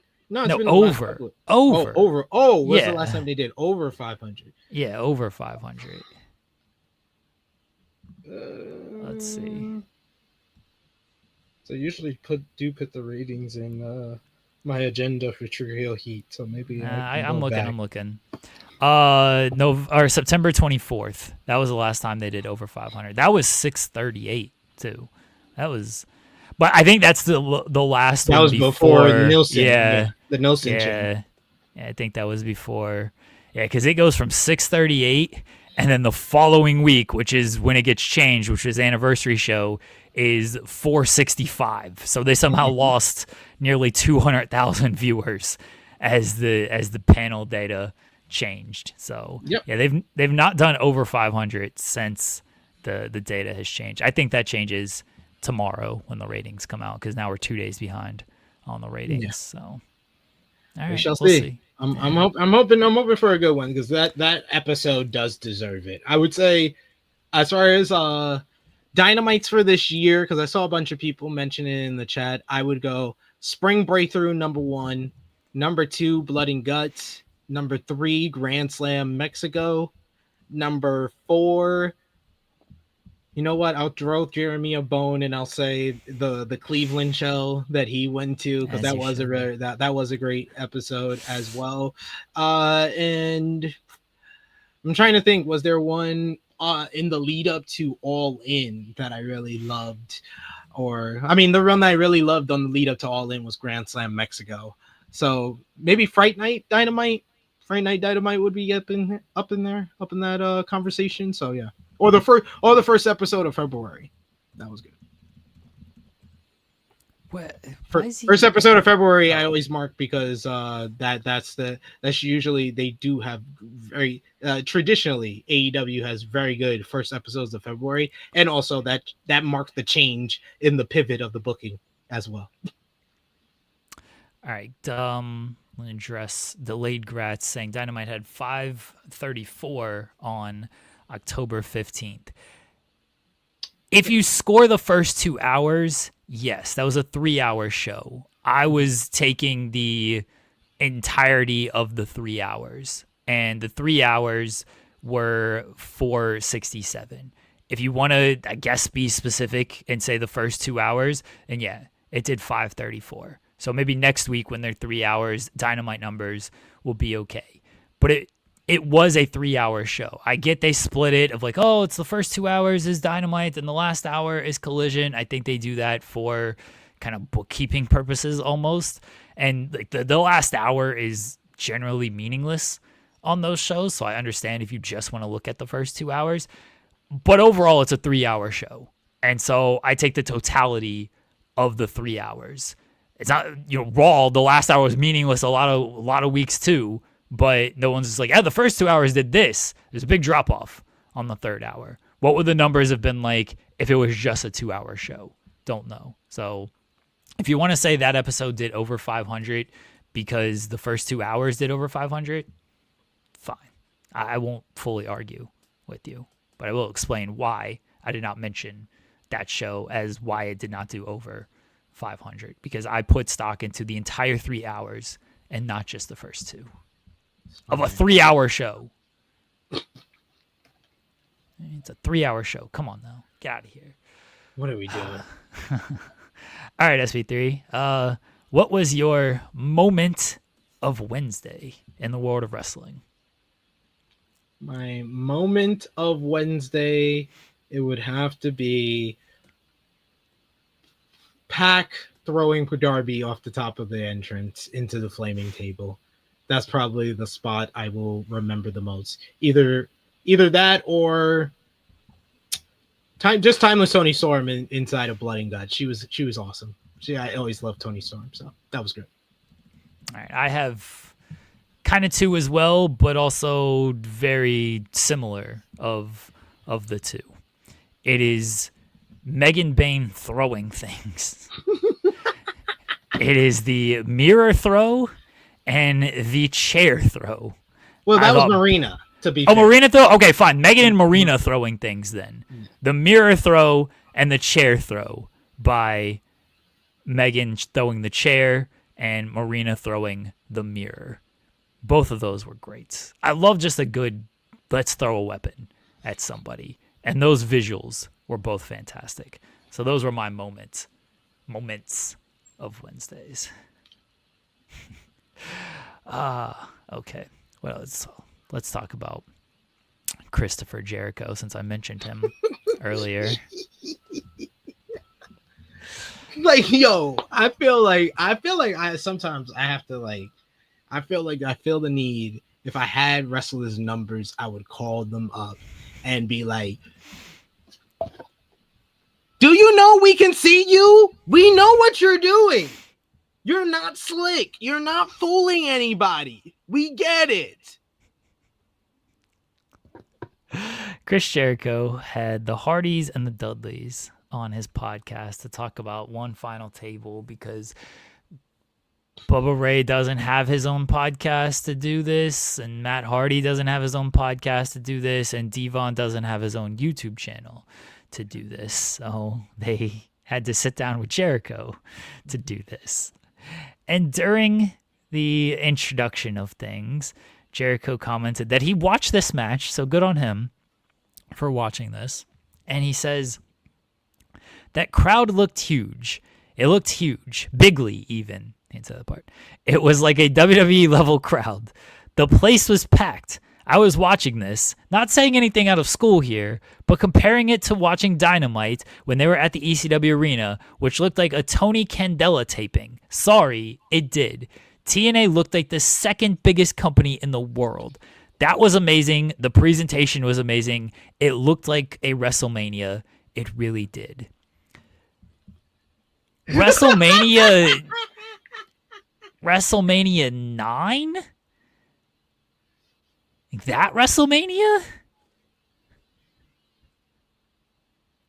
Because 6,000 people ain't like WrestleMania.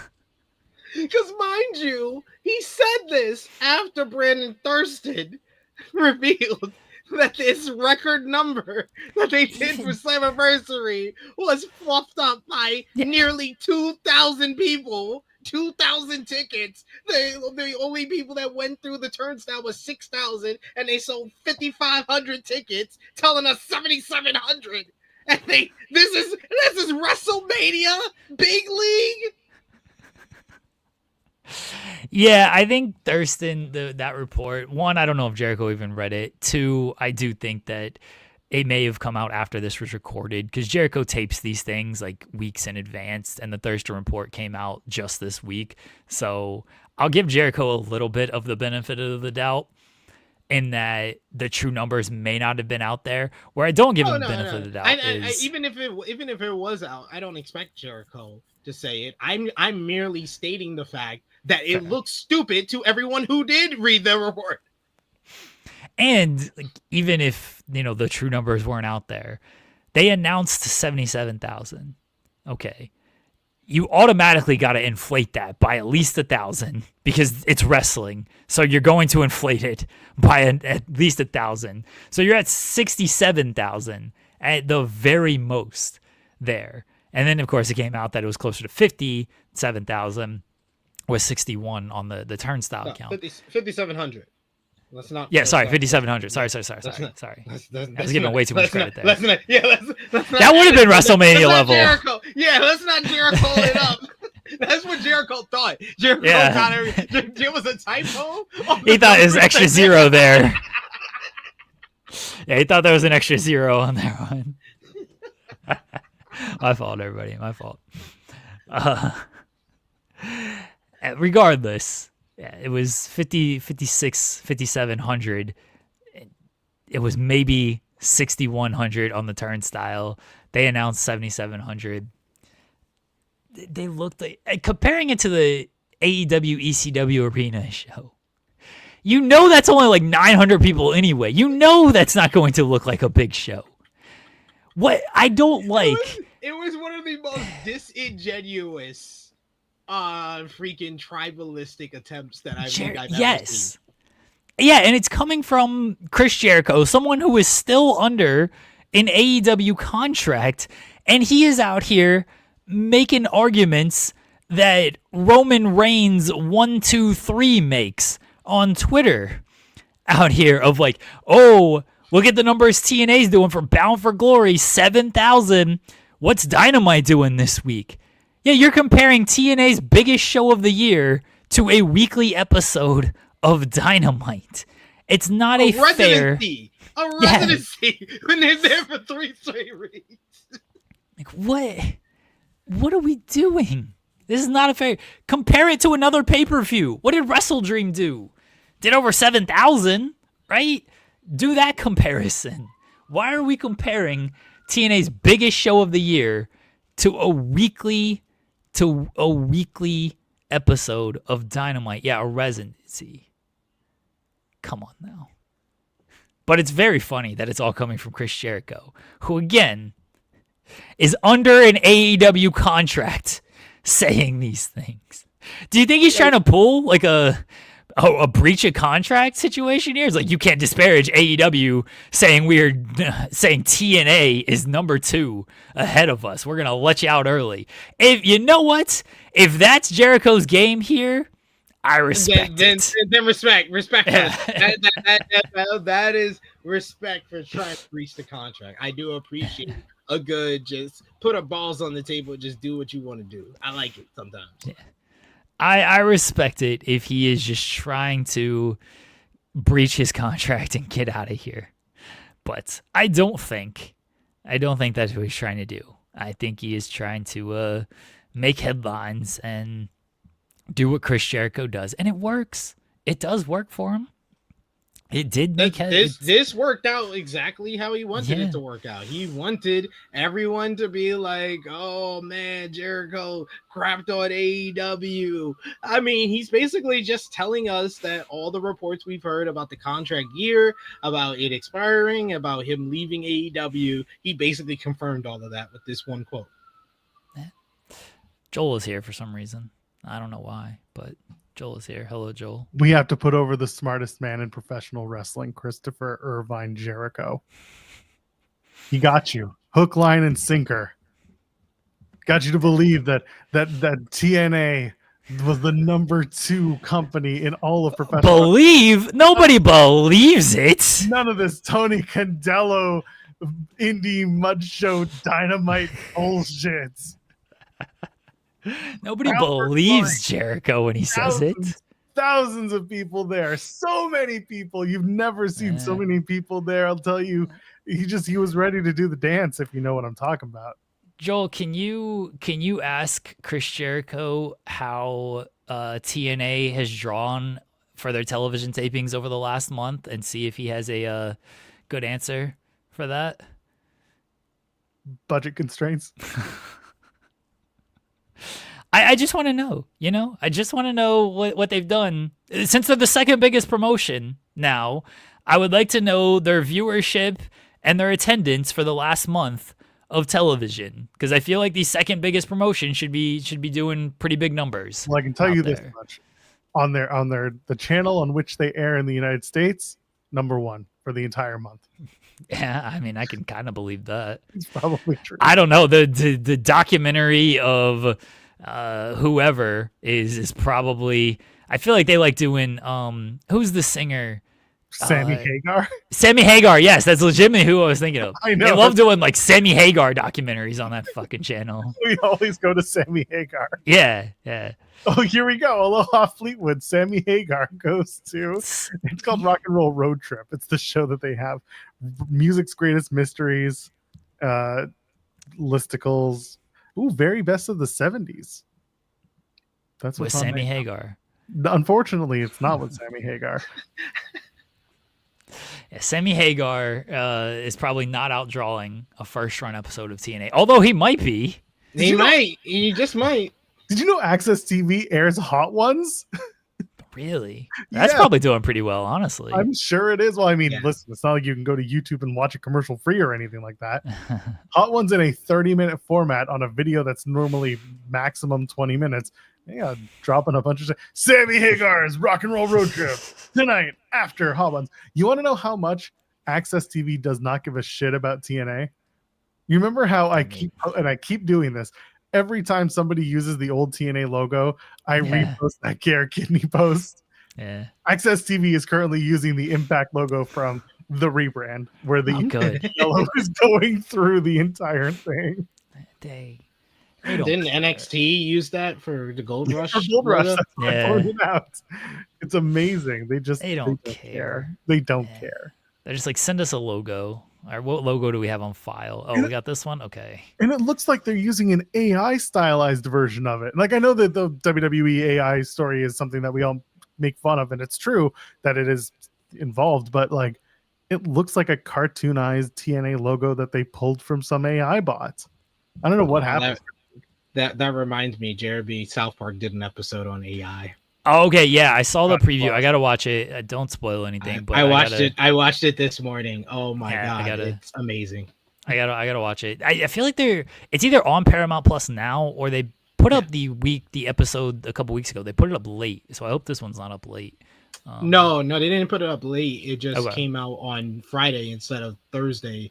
I mean, instead of Wednesday, because Friday was Halloween. It was a Halloween special. The last episode? The last episode was a Halloween special because it was about the White House cabinet. Right. Did that air on Thursday though, or did it air on Friday? No, that aired Or on a Wednesday? Friday. That aired on a Friday. Oh, okay. I didn't realize that. Okay, I didn't realize that it aired. Yeah, because the episode came out on Paramount on Saturday, and Yeah, so I was exactly. like, why? Yeah, why is this episode airing on Saturday on Paramount when the episode aired on Wednesday? I didn't realize it aired on Friday. Okay, that actually makes more sense. All right, I'll watch it after this show then. Will saying Jericho versus Mike Santana on TNA pay-per-view in 2026 is going to be something. Oh, I cannot wait. I cannot wait for Jericho to be like, there was a time where I welcomed you into my inner circle. And he, looks at the camera and winks and nods. But you didn't appreciate me. That's right. He's going to come out to Enemy by Fozzy for that one, just for the old TNA fans. He's going to do it. Come on, Chris. Don't let us down. Chris Jericho said things. Sure. That TNA was- is the number 2 promotion. You mentioned it at the top of teeing it up, and like, it's exactly that. Jericho was talking to the guys who were in the match that he's referencing the attendance for. Yeah. And everyone ran with it as if Jericho was just kind of talking. No, he was sitting there with 2 guys who had just had or 4 guys that had just had that match, as if it was like, he didn't just say it out of his ass. But it's not something he needs to say, No, though. It's Joel. not. He was. I'm not defending it. Like, at the end of the day, he was glazing the 4 talent while also glazing his next, his next steps, which is most likely going back to WWE. Like, nobody's debating that. It was just some people thought the context was him just talking. Right. Yeah, it's still not something, especially the AEW shot where he's like, sorry, I'm not saying anything out of turn here, but their show looks like bullshit and rinky dink. Well, you know Tony what? Capella. Well, get ready, because next, I assume Wednesday or Thursday, Tony's going to have a media call for Full Gear. And you just know the first question is, God. Tony, last week, Jericho on his podcast talked about the Dynamite tapings at Philadelphia. And he's going to give you the full rundown of what happened during that residency 3 months ago before finally saying, we love Chris Jericho. We love everything he's given back to AEW. And we look forward to working with Chris Jericho, in the foreseeable future, blah, blah, blah, blah, blah. Yeah. I hope no one asked about Chris I said, Jericho. I Now hope he- you know I it's hope he ends inevitable. the whole Jericho soliloquy by saying we wish him the best of luck on his future endeavors. Well, then you're confirming that he's leaving. Oh, good. They should confirm it. Yeah, They at should. this point, after he said that, you should just confirm it. They should spoil his damn debut, honestly. I'd much rather the Tony Khan in my head that got told by a producer that Miranda Alizé and Nixon Noel said the 3 minutes is not good enough. It's not going to benefit anybody. And Tony Khan looked around and was like, who the fuck they think they talking going to? Bitch, they can leave.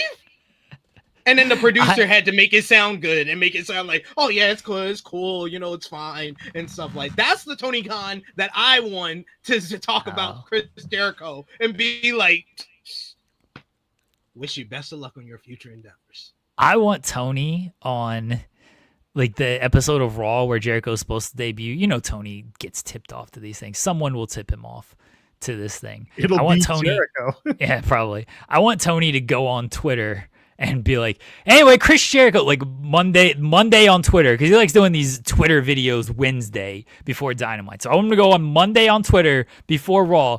Chris Jericho is going to debut live tonight on Raw.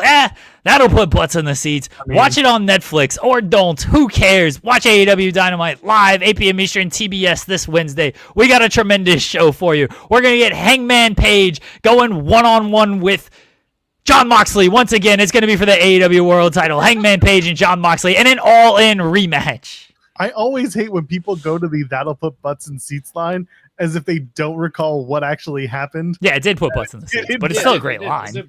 It's a great line. It's just everyone's like, oh, you're going to ruin his debut. It's like, no, you're going to draw more eyeballs to it because people who want to see Jericho will be like, oh, I'm going to go watch Chris Jericho now.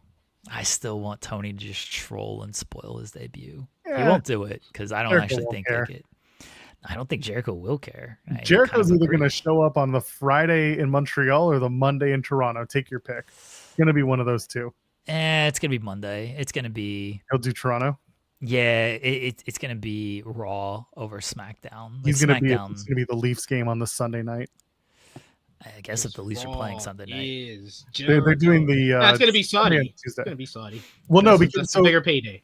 The general feeling is that they're not going to have surprise debuts so much in Saudi because they're all going to be on planes and they're going to be highly visible to people going into the show. So they're just going to bring people back the week of and then just be like, oh, surprise, I'm going to be in the Rumble. And then it builds people to want to watch the Rumble because you can't go to the Rumble. Well, I mean, yes, Mark Shapiro, you can, but like you can't go to the Rumble, but you can watch it on ESPN. So it's trying to drive people to watch the show instead by bringing in some surprises for TV domestically to watch the international show instead.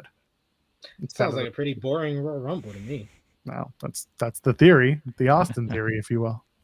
Stop! No. But he What said are it's you doing? boring, so I got to bring it up. I mean, Austin fair, Theory's not but boring. Oh, that's right. He's your boy. It's my boy. Forgot about Cool. that. We go we have way another back. guest. What is happening on this show today? Hello, Sean. He's This muted. guy's talking. That. Yeah, why are you're Without- muted? Your Yeah. mic isn't working. Yeah, you Yeah, gotta- Mike's not on. Okay, There Joel, you go. hear me out. I have a way around that. 2 surprise Royal Rumble entrants. Corey Graves and Nick Aldis. Okay. Makes sense. All right. That makes sense. All right. If you're hard up to find surprise entrants, Corey Graves is cleared. Nick Aldis doing a little something with Drew. And you could set up a little something more if he were to join the Royal Rumble and eliminate Drew McIntyre. And there would be no cause. Listen, you think somebody's going to message me and be like, brother, Nick Aldis is on this flight to Saudi Arabia. Corey Graves is on the plane. No, they'd be able to get around it by doing that. Also, to just load Jason Jordan up with stem cells. I would Please. actually love if Jason Jordan could return and do something in this thing. That'd be great. Don't Trying to worry, see who else guys. We is got available. Jason Jordan at home. Dion Lennox. But couldn't do. I mean, I don't think Shane Helms would do one now. You've done that one a few Abyss? times. What about Abyss? Well, hold on. You There's, talked to him about The it. monster bit. there's a very, very important story that we need to wrap up in the WWE world. Adam Pearce and Roman Reigns need to wrap up whatever they were going to do. Back when there was going to be a title match at the Royal Oh my Rumble. God. No, that's well overdue. Like that's well past its point of expiration. The Prince is With going that to be in the attitude. Royal Rumble. You heard it here first. MBS But- will be there. Let's Oh, see. that's Of the course, winner then. That's the winner. Molly Holly is a coach. You can always go old reliable Molly Holly. They should have her Yeah. sitting in the front row for that entrance. Oh, buddy. I got one. Road Dog. No. Oh, That would, oh, you didn't know? That's an For that NBA crowd? and it would suck. oh, you know. Oh, no, no, no. He would love that. Oh, I want all of DX, he'll say. No, I you legitimately know, have a good one. Bobby Roode. Yes. I legitimately have one. Nobody be mad at me. Number 30 doesn't need to do anything. He just comes to the ring, and whoever's left in there, they just jump out of the ring because they were so scared. He doesn't want to be on television, but he opens every single show. Triple H is gonna win the Royal Rumble. He just comes out and he spits, and then Yeah. they're like, They're just clear. They'll use the Chelsea Green finish they pitched Yes. on Triple H. Oh, he's man. like rubbing his beard, and 30 minutes later, he's like, Yeah. Ed, you once had a good idea. I should just come out and win the Royal Rumble. This is what we do. Yes. That's how it works. He's gonna win the Well, Rumble, like that. and then he's gonna. Enjoy the show.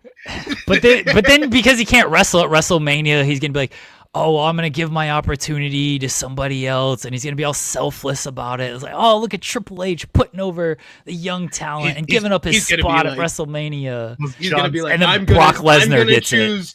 No, he's gonna be like, I'm gonna choose the individual. I'm gonna be the most objective of them all. Brock Lesnar. Yeah. God, He's like, this is all gonna man happen. A decade younger than me. This is all gonna happen. It's gonna be so bad. It's gonna be so terrible when it Hey, happens. you guys remember Santos Escobar? No. Neither Yes. do we. Yeah. Neither Unfortunate. does he. Sean, are you worried that I'm gonna leave for TNA Wrestling when I'm crowned Mr. Elegance when I get that 1-year contract? No, they don't pay more than we do. Jesus. Wow. Damn. Holy shit. I only gotta work like once a month though. That's pretty sweet. Just because you're right doesn't mean you have to say it. A direct deposit will reflect that, buddy. Well, TNA will never have people on our show again. I'm not, listen. Sean just basically Would we said, be lying? we draw wanna more compare if they would viewers offer for the Jeremy what we review pay him? than the show. But you get that 1-year TNA contract. That's everyone It'd be the wants. same for MLW. It'd be the same for NWA. It'd be the same for any company that runs once or twice a month. Or in NWA's case, runs once in August and then airs it in November. To the point to where throughout September and October, I was like, did my team drop the ball with these two major title changes? And I'm like, no, nobody knows about these. Yeah, they didn't promote it at all. They have had Tom Latimer and Kenzie Page out there on the Indies still defending the championship that they lost in August. And if you didn't know that Tom Latimer lost the NWA title yet, sorry for the spoiler. I gotta respect that they actually are like, yeah, keep defending the title that you lost 4 months ago. I do respect that actually. I mean, I miss back in the day. I think it was like the Nasty Boys had like a negative day title reign or something. Because they lost Which it immediately, I but really it, respect that. yeah, Like the balls on that company to just do that and film it ahead of time was honestly pretty impressive. I'm trying to look and find out which one. Okay, is the Nasty Boys a minus 18-day reign? The title change aired on tape delay June 24th, 95. When the episode of Worldwide featuring this match was actually shot on May 3rd, Harlem Heat were still the champions. Slamboree did not occur until 18 days later. The reign of the Nasty Boys technically ended before it began due to the taping schedule. The team's official length is 33 days. that rules. That's incredible. A negative Who was the 18-day booker title then? reign. I would and, love if that's like the week Bischoff got hired and he's like, I got an idea. Oh, You wait, know it was what- a Bischoff era thing. Yeah, it was 95. I You- got to ask him about that next time I talk to him. You know what NWA should do is who's got the record now? Aldis. I think Aldis still has like the longest reign or whatever.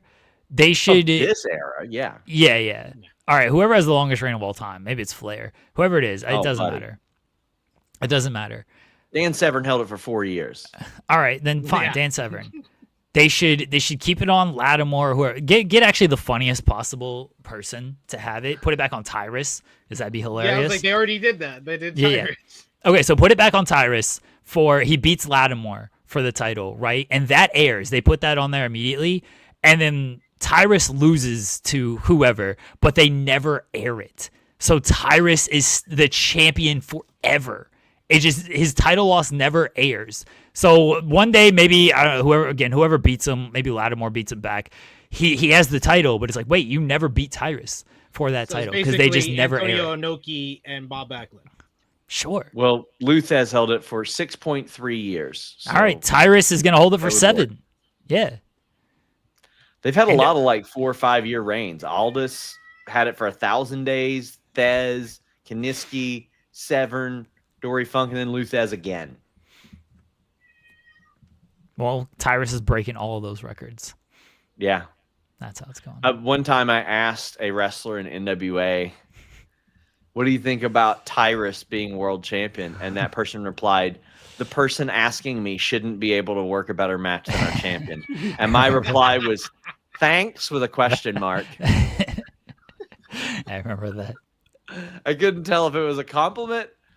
I feel like it was a compliment. is I that mean, like it's a a low side bar, compliment? but Yeah. it's a compliment. I mean, no, I can work a better match than Tyrus. Yeah. And it's not saying that I'm a great worker. I mean, I don't know. Tyrus's splash is top tier. And When that Bronson man- Reed won Finisher of the Year for Tsunami, I sent him the Bronson Reed big splash, or the Tyrus big splash, and I was like, you just narrowly won, dude. Yeah, Tyrus's splash. You ain't coming back from that, folks. That's a world ender right there. Louis sent a super chat for NWA updates, and then we gave NWA updates. You're welcome. Here I am supplementing the money on this channel yet again. We appreciate you, Sean. My cat's going crazy. I'm getting out of Yeah, here. is Oliver okay?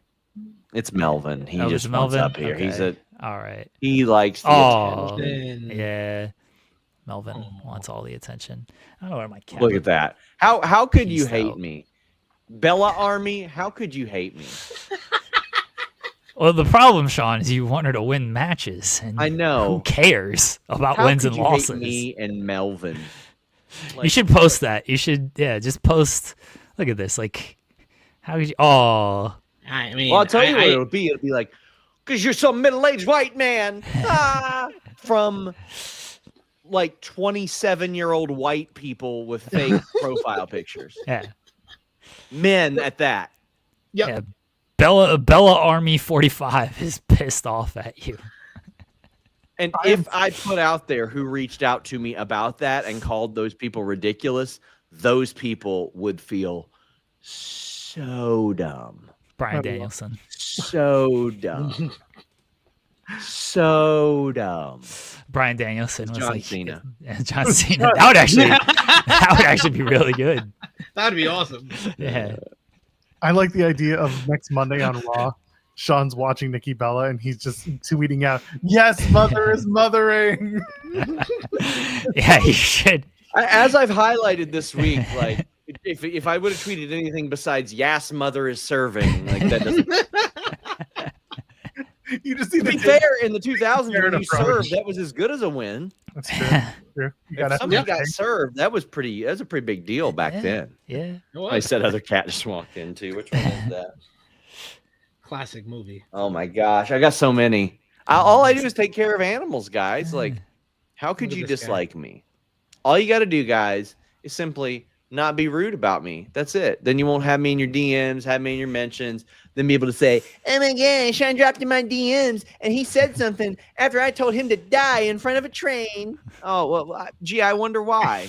I Wait. wonder why those people never show you why it was that I reach out and say, "Is everything okay? Are you going to be all right?" Look at Melvin. He Wait, can't did get they- enough. Did they want you to like die Yeah, of does- cancer first and then the train hits you? Like die or in is the front train taking of you the out. train? Yeah. Yeah. How does this work? That's what it is. Little- Yeah, they're that smart, Jeremy. That's what it is. That's the level of intellect I'm dealing with. They definitely know order of operations.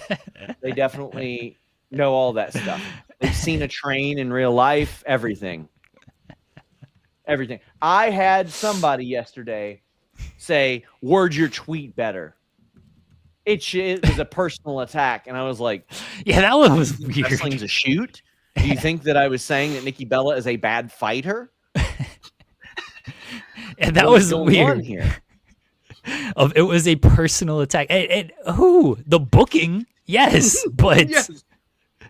like, We are at a point, who are we and attacking? listen, I saw it with Alvarez and Ava as well.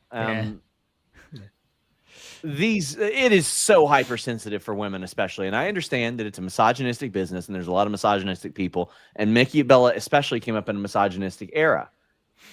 But I don't know how you watch my shows or see my tweets and think that. Like, everybody loves to create a peripheral villain, and it's the lamest dork shit I've ever seen. And I guarantee you I'll never meet any of these people out in public. See you guys at WrestleCade in 2 weeks. Are you going to WrestleCade? That's good. Bye, Sean. Oh, look at that. Yes, I am. I'll be there. See you later. All right. Later, Sean. I won't be at WrestleCade. Yeah, I'm not going this year either. I haven't gone the past couple of years, but this year, now that my mom has moved, there's less reason to go to North Carolina, so I won't be going this year. I just looked at flights for Jersey for Full Gear, and I was like, God, no, you're it's not going to Full Gear. You're Stop not it. going. Not anymore. Like, what are we doing? You weren't going in the first place. You Sean. weren't Don't going lie to me. anyway. Well, you don't know Don't- that. don't 3 lie to the weeks ago I people. could have, No, you Lying could have, to the but you people. didn't. but I'm not. That's exactly it. Yeah, Yeah, so I'm not going. I could you have. were never going. No, you were never going. No, no, No. no. No, Could have. you don't know. could have. You could do a lot of things. That's exactly it. I can do a lot of things. It's whether or not I choose to do them is the answer. Yeah, I can yeah. pull the trigger on this Apple Mac Studio that I'm looking at, but I haven't done it yet because Yeah. I could, but I haven't. Yeah. 420. Anyway, TNA Impact is tonight. Oh, Oh my God! Why is Stop this it. guy still here? he's not anymore. I kicked him out trying to talk about TNA Impact. I'm glad they're finally running a show for the first time in a month. Oh, they are. They actually. Yeah, running a it's an show? actual actually show tonight, wrestling? yeah. Oh, damn Yeah. it! Yeah, so hold on. Before you kick me on, that's fine. I'm going to go. Yes, there is a show tonight. Yes, there is a post show on the main channel. Yes, Cresta and I will be there to talk about it. No, we won't be back on Friday night to do Turning Point because they have Cowards. one match announced and they're going to announce the entire card tonight, and nothing on that card is going to make me want to do a post show for whatever that TNA Turning Point event is going to be. So tonight, Oh. post show Impact. Wait, Turning Point is on Friday? Turning Yeah, Point Turning is Point's tomorrow tomorrow. night. There is Yeah. one match, and it's a tag match that's been announced. Yeah. There are more matches for the ROH pay-per-view on December 5th announced than there are for Is there? yeah. There's 2 matches announced, The women's peer title tournament finals, which is allegedly a thing. and the national And title will be defended. National title. Oh, will the be defended. national. Okay. Yeah. All right. So there are more In fairness to TNA, you won't find me defend TNA too much, but in fairness to TNA, they have more competitors announced for their Yes. show than ROH. ROH has 2 matches, 0 competitors. TNA has 1 match, 4 competitors. Okay, yes. The math does check out in this regard. Thank The you. math is mathing. The math is Okay. mathing. So Thank you. so we'll be back tonight on the main for that one. I'm gonna hop out now. Y'all go and finish your show. Make sure to put me over as Mr. Elegance. I will. for- We might air the video As you should. I know they did on Tuesday. I think we're actually going to drop it on socials today. The video. Yeah, I'm posting the full video once again. I mean, I put it up on my Twitter. People can see it on mine. But we made the addendum to the Mr. Elegance video because what pile driver finisher? Yeah, I see you in the chat. You doubted my relationship with the great Psycho Love with Psycho Boy Fodder and Angelina Love. Do not doubt my friendship and how much these people like me, because Angelina Love came through and I'm Angelina Love, and I endorse Jeremy Lambert as the new Mr. Elegance. Even did the heart at the end. TNA Hall of Famer, one half of the beautiful people, Angelina Love has endorsed me for Mr. Elegance. I'm going to win this thing. Nobody else has an endorsement from a TNA Hall of Famer and one half of the beautiful people. Only me. Suck it, Ben Bishop. Just wait until you see what Steve Macklin had to say about this. I don't care about Steve. What is he? Is he in the TNA Hall of Fame? Not yet, although he could be someday. He's not. Maybe. One day. He's not, though. Anyway, He's not there now. My interview with him drops, I think, next week. I think we'll do it next week. Sure. All right, I'm getting out of here. Go watch the Impact post show tonight if you want. Thanks, y'all. I'll see you soon. Bye, Joel. See you tomorrow. Peace, If Joel. you show up. I will be here tomorrow. My apologies yesterday. I had something I could not get out of at the last minute, I know. but I'll be there. I'll see you guys soon. Bye, Joel. Bye, Joel. Apologize for I want all the apologies from you. You better be apologizing all show to me, saying that Angelina Love is not a pal of mine. How dare you? What's very funny about that is I messaged Fodder and I was like, hey, will she do this for me? He's like, yeah, no problem. And then he's like, she wants to make sure her hair and makeup looks good for this video. I was like, hey, okay, I appreciate it. But I was like, he's like, it's only 5 seconds, but she has to make sure it looks good. I was like, hey, I respect it. I respect it. So shout out to Fodder. Yeah, shout out to Fodder and Angelina Love. Good people. Yes. Friends of mine. Pile driver finisher. Friends around here. Allegedly. There you go. All right, SP3. No C-suite review today. We're under renovations this But we week. do have TikTok time. Oh, we have. We do have Hold on. Before TikTok time. So we used to do this back in the day, where we would do kind of best and worst matches. Now I don't want to be quite as mean to people and do like worst matches of the week and everything. So what we're gonna do, because I think SP3 is the best reviewer in the game, suck it, Dave Meltzer. What we're going to do is SP3 is going to give his top 3 matches of the week and star ratings to those matches. So SP3, for this week, what were your top 3 matches? All right, so this is from, I guess, last Thursday to today, or Yeah, what am I last doing? Thursday to this past Wednesday. Yes. All right, so number 3, I'm gonna give it to Yoshihiki Inamura versus Kenta from the Noah show. I talked about that on yesterday's show. I gave that matchup 4.25 stars. I just thought the Kurgan crowd really added to the matchup, and that was the best I ever seen in Omura. Number 2, I'll go with the men's blood and guts matchup from last night. Just a highly insane, crazy matchup that told a great story and paid off the build up to O'Reilly tapping out Moxley. I gave that match 4.75 stars. And then number 1, women's blood and guts. That was just, it had the violence, it had the spectacle, it had the blood. You had different stories being told and interwove throughout the matchup, and had a great finish that elevates a couple of different tag teams in the women's tag team tournament. So great job from everybody involved. 4.75 stars. There you go. Now Dave Meltzer will inflate all of those numbers and pretend like it truly matters. Run this aggregation. Wrestle Purist and Wrestle Features and WrestleLamia and Wrestle whatever. Run this aggregation of SP3 star ratings. Get out of here. Dave's star We're here to help. ratings. We're here to help. That's right. All right, SP3. What TikTok game do we have this week? We got best and worst back again. All Best right, and yeah. worst. I like best and worst because I can pick some dumb shit. Yes, but I'm going to give you a different variation of best and worst. Oh. For the first time, best and worst on either show, In the Weeds, True Hill Heat, we're going to do promotions. So, Jeremy, tell me the best and worst moment of AEW. Oh, man, there's so many to choose from. This is, like, really difficult. Like, It is. because there's... All right.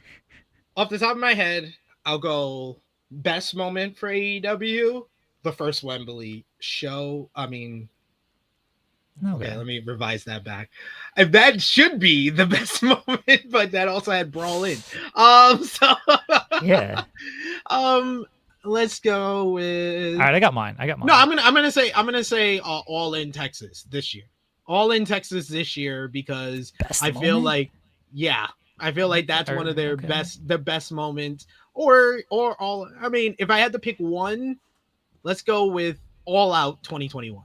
All Out 2021, their best pay-per-view. That's their best moment. The ending of that show is like the highest I've ever felt about a wrestling company, probably ever. Coming off the heels of seeing CM Punk after so long in his first matchup, seeing Kenny Omega as world champion, seeing Adam Cole and Bryan Danielson debut at the same time. That's the best moment. All Out 2021 ending. Worst, Brawl Out. Yeah, obviously, Brawl Out. All right. I think you have the correct events. I think you have the wrong assignments to the correct events. You think it's a reverse? The best moment was CM Punk's All Out speech at All Out 2022, where he's old and he's fucking tired and he works with children and he's tired of working with these kids. That was the best moment in AEW history. I won't say All Out 2021 is the worst, because that legitimately was great. I was going to name that as my best, but, I got to stick with my gimmick here. But yeah, I was there. I was there with my lovely wife. We sat with our pal Cher Delaware, and so on top of like it being a great show, I was in great company, and that makes everything a lot better too. I would also say Revolution last year, kind of the same thing, where on top of it being a great show, I sat next to SP3, so great show, great company, and that made that one of the best moments. But best is still CM Punk at that press conference. And what makes it better is the AEW audio where he sounds like a demon. Oh, yo, he that's sounds so like good. He sounds like Jay in the booth. He sounds like Jay-Z in the booth. I legitimately thought drunk guy JJ was watching a Jay-Z freestyle when he was watching it when we're in the parking lot at All Out 2022. Like, that was, man, nothing like that. Nothing like that. What's the worst though? The worst was probably the Matt Hardy stuff, where they let him, he got the concussion and the match continued. Like that was legitimately tough to watch, like, and that was a rough one. That was the first thing that came to my mind. I'm sure there's other worse if I really thought about it, but my worst are the best. So it's Also fair. Yeah, because like another worse is like they let Brock Anderson and Malachi Black headline an episode of Dynamite, but that's hilarious to me that when you look back at Dynamite, it's like, wait a second, this was an episode, this was a main event. That's very funny to me. Headlining Mox and Cope at Revolution 2020. Yeah. that would be the worst moment of 2025, or Jeff Jarrett versus MJF. Either or. Oh, I got another best for you though. I got another best for you. Who the hell told you tonight was open mic night, bitch? That's a top tier AEW moment right there. Top tier. All right. So next one, Jeremy. Best and worst. God. New Japan Pro Wrestling. Oh, okay. All right. You already know the best. Yeah. You already know. You already know the best. What's the best? The best. EVIL.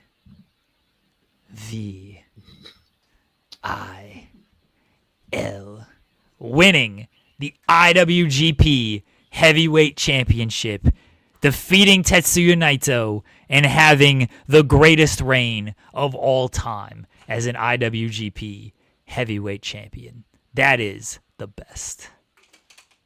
What's the worst? Everything that doesn't involve House of Torture is the worst. If it is not a House of Torture match, it sucks.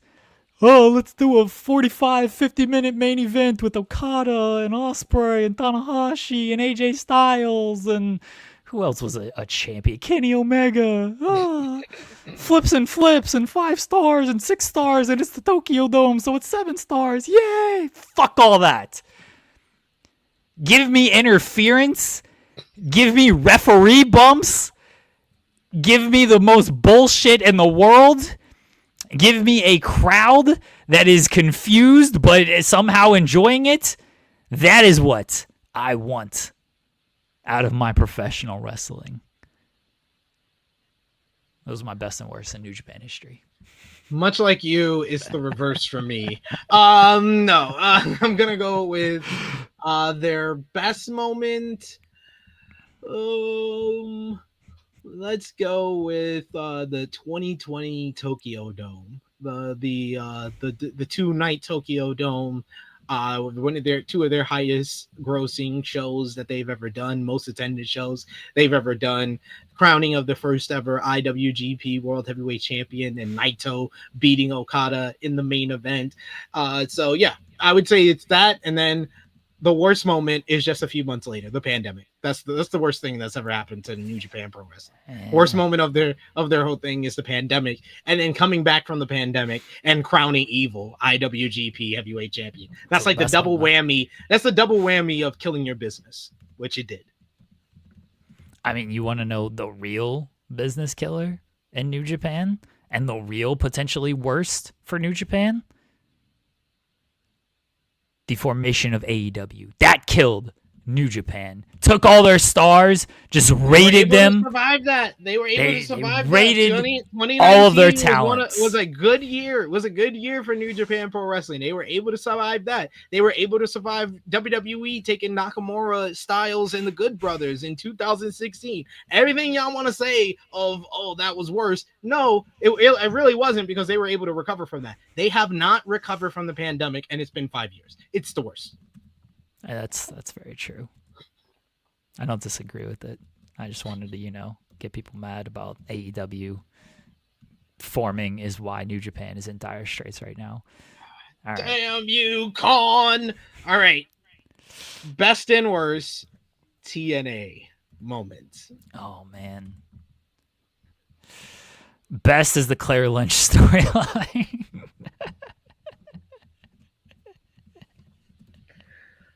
Why do I even try? Or the best is when Dixie Carter did the speech and is like, I know there's been a lot of questions about my decisions around here, but we got to all work together and support each other. And if you don't support what I'm doing, that means you don't support this company. And if you don't support this company, you can find somewhere else to work. This is after they hired Hogan, mind you. That whole speech is hilarious. That is like the gem, but a lot of people are saying in the chat, it's easy what the worst is. It's January 4th, 2010. It's Hulk Hogan and Eric Bischoff coming to TNA and then deciding to go head to head with WWE. You want to talk about, like I said, New Japan haven't recovered from the pandemic. It's been 5 years. TNA has not recovered from Hulk Hogan coming to the company, and it's been 15. So yeah, that is the worst moment of the company.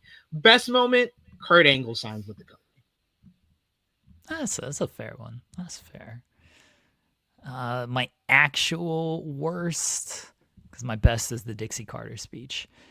My actual worst is August forewarning ruled. That shit was hilarious as well. No, it should have been 10-10-10. 10-10-10, the best moment. My actual worst is kind of a real life situation, but Jeff Hardy showing up for Bound for Glory bombed wasn't a good look.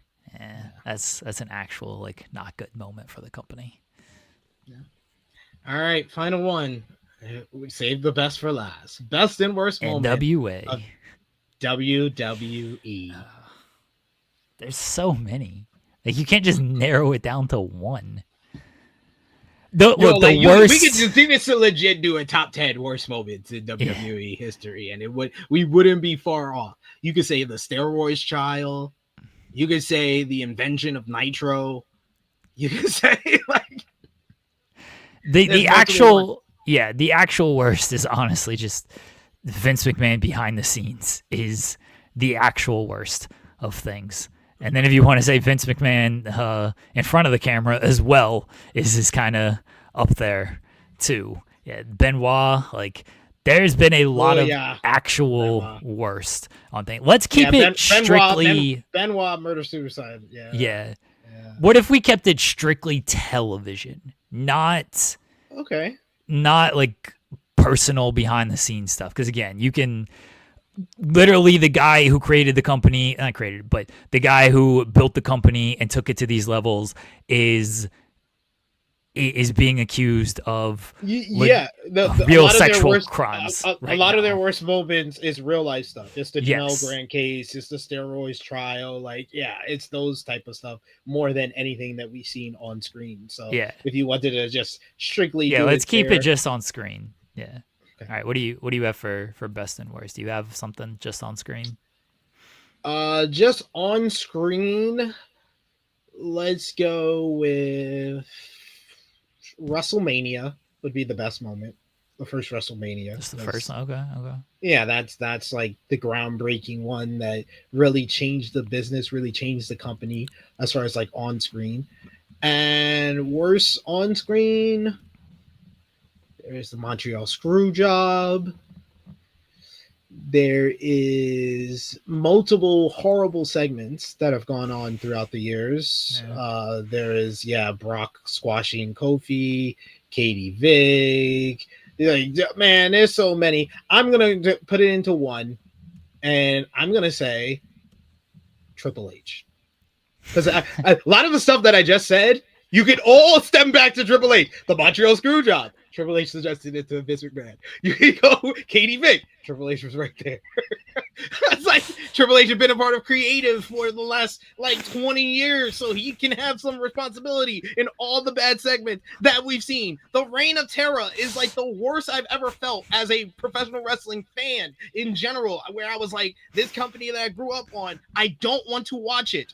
The whole treatment of Booker T in the lead up to WrestleMania 19, how he beat Booker T at WrestleMania 19. He squashed the pushes of Rob Van Dam, of Kane, of Goldberg, all in one fell swoop. He killed Randy Orton when Randy Orton just turned babyface. And now today, every single time there's a milestone moment, if it's an important event, this dude comes out here and shows his ass, and he's all up in the video. He don't see color.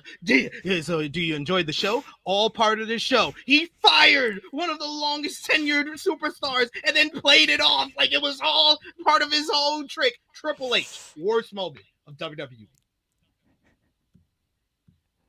Yeah, Owen's death did happen on television, so that one's kind of there.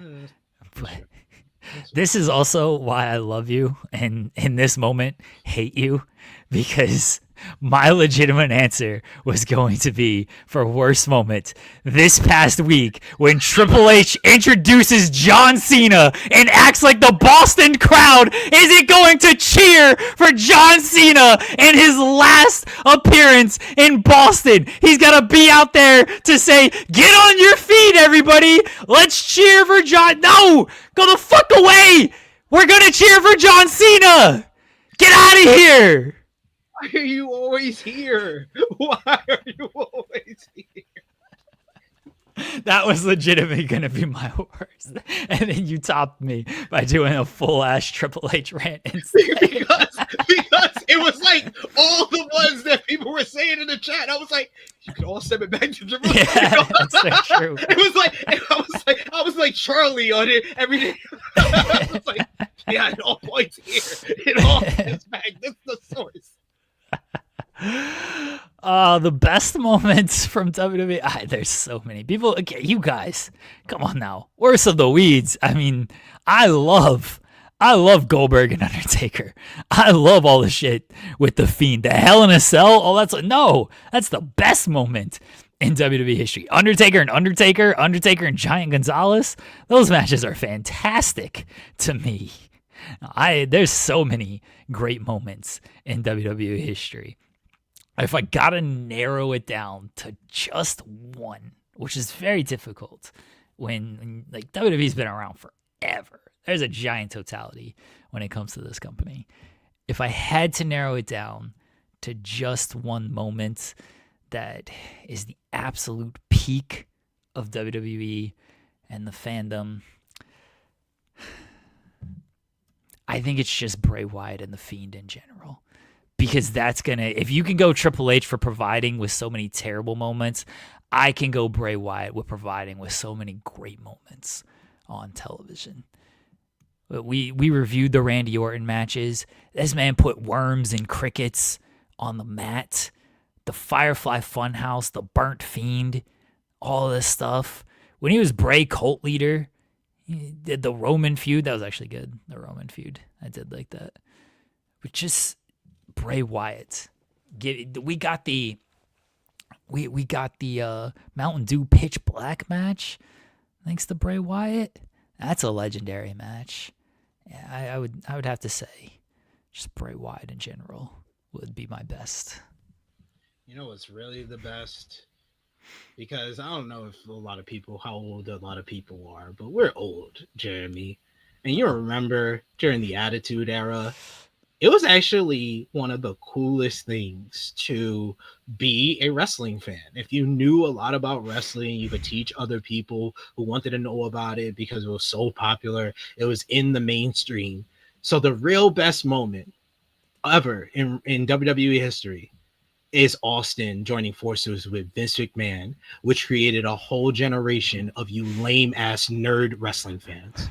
Congratulations. You have no idea what it means to be a cool wrestling fan. When wrestling was actually relevant, when you would actually talk about professional wrestling, you'd be the cool kid in school. There's a whole bunch of y'all that never experienced it because Stone Cold joined forces with Vince McMahon.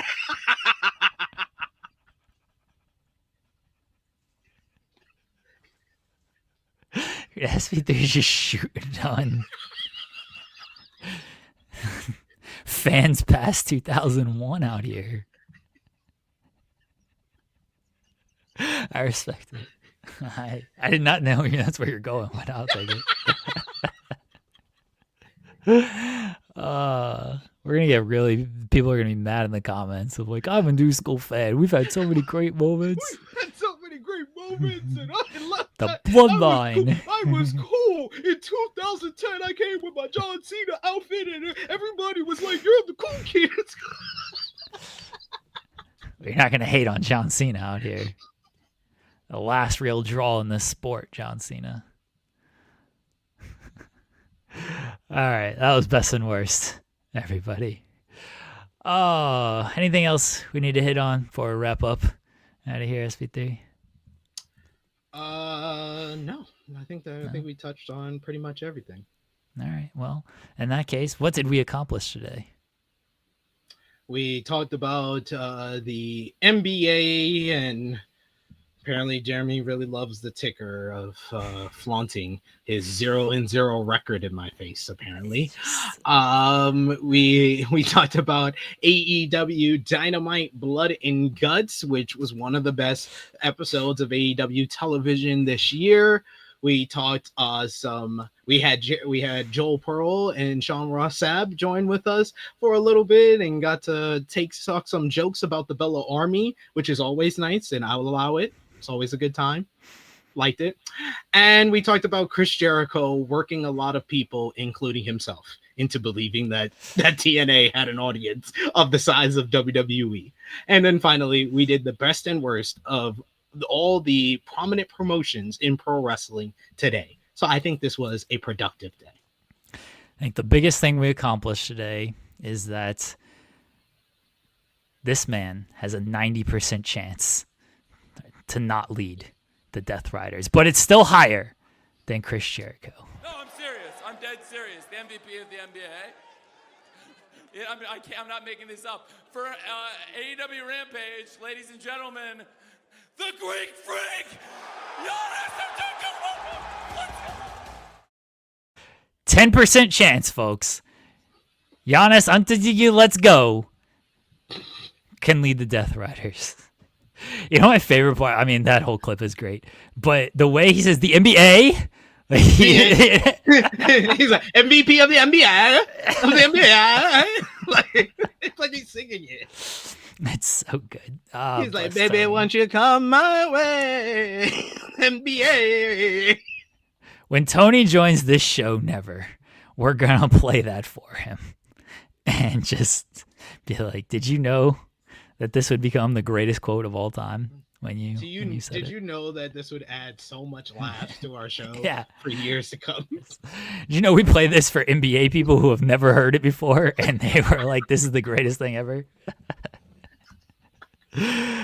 Final results of our poll question: which blood and guts match did you prefer? 85% of our audience said the women, and 15% said the men's blood and guts match. So there you go, everyone. That's our poll question for today. Yes, apologize, or who said it? Xeno Hour, of course, not paying attention as usual. Xeno Hour. The C-Suite is under renovation this week.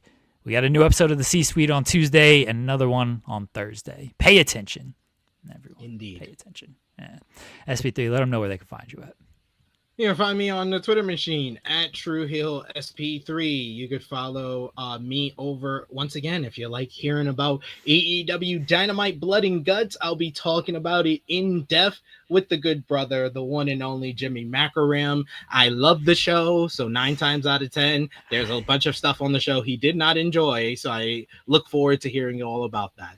So join us at 1:05 p.m. Eastern Time in 30 minutes for AE Ramble. What is Jimmy going to complain? I mean, Jimmy will find something to complain about. He'll find something to complain about. He actually liked the FTR segment, so the obvious thing of everybody complaining about that one thing. Of course, he liked that segment. All right. Okay. Well, good on Jimmy. Good on Jimmy. We'll see if he actually enjoyed it. Then we'll be pleasantly surprised together. Yeah. All right, folks. We'll be back tomorrow. Myself and Joel Pearl, 10 a.m. Eastern. Myself and Steven Jensen will be back later on this evening at 6:30 p.m. Eastern with the Spotlight. Until then, we'll talk to everybody later on. Bye, folks.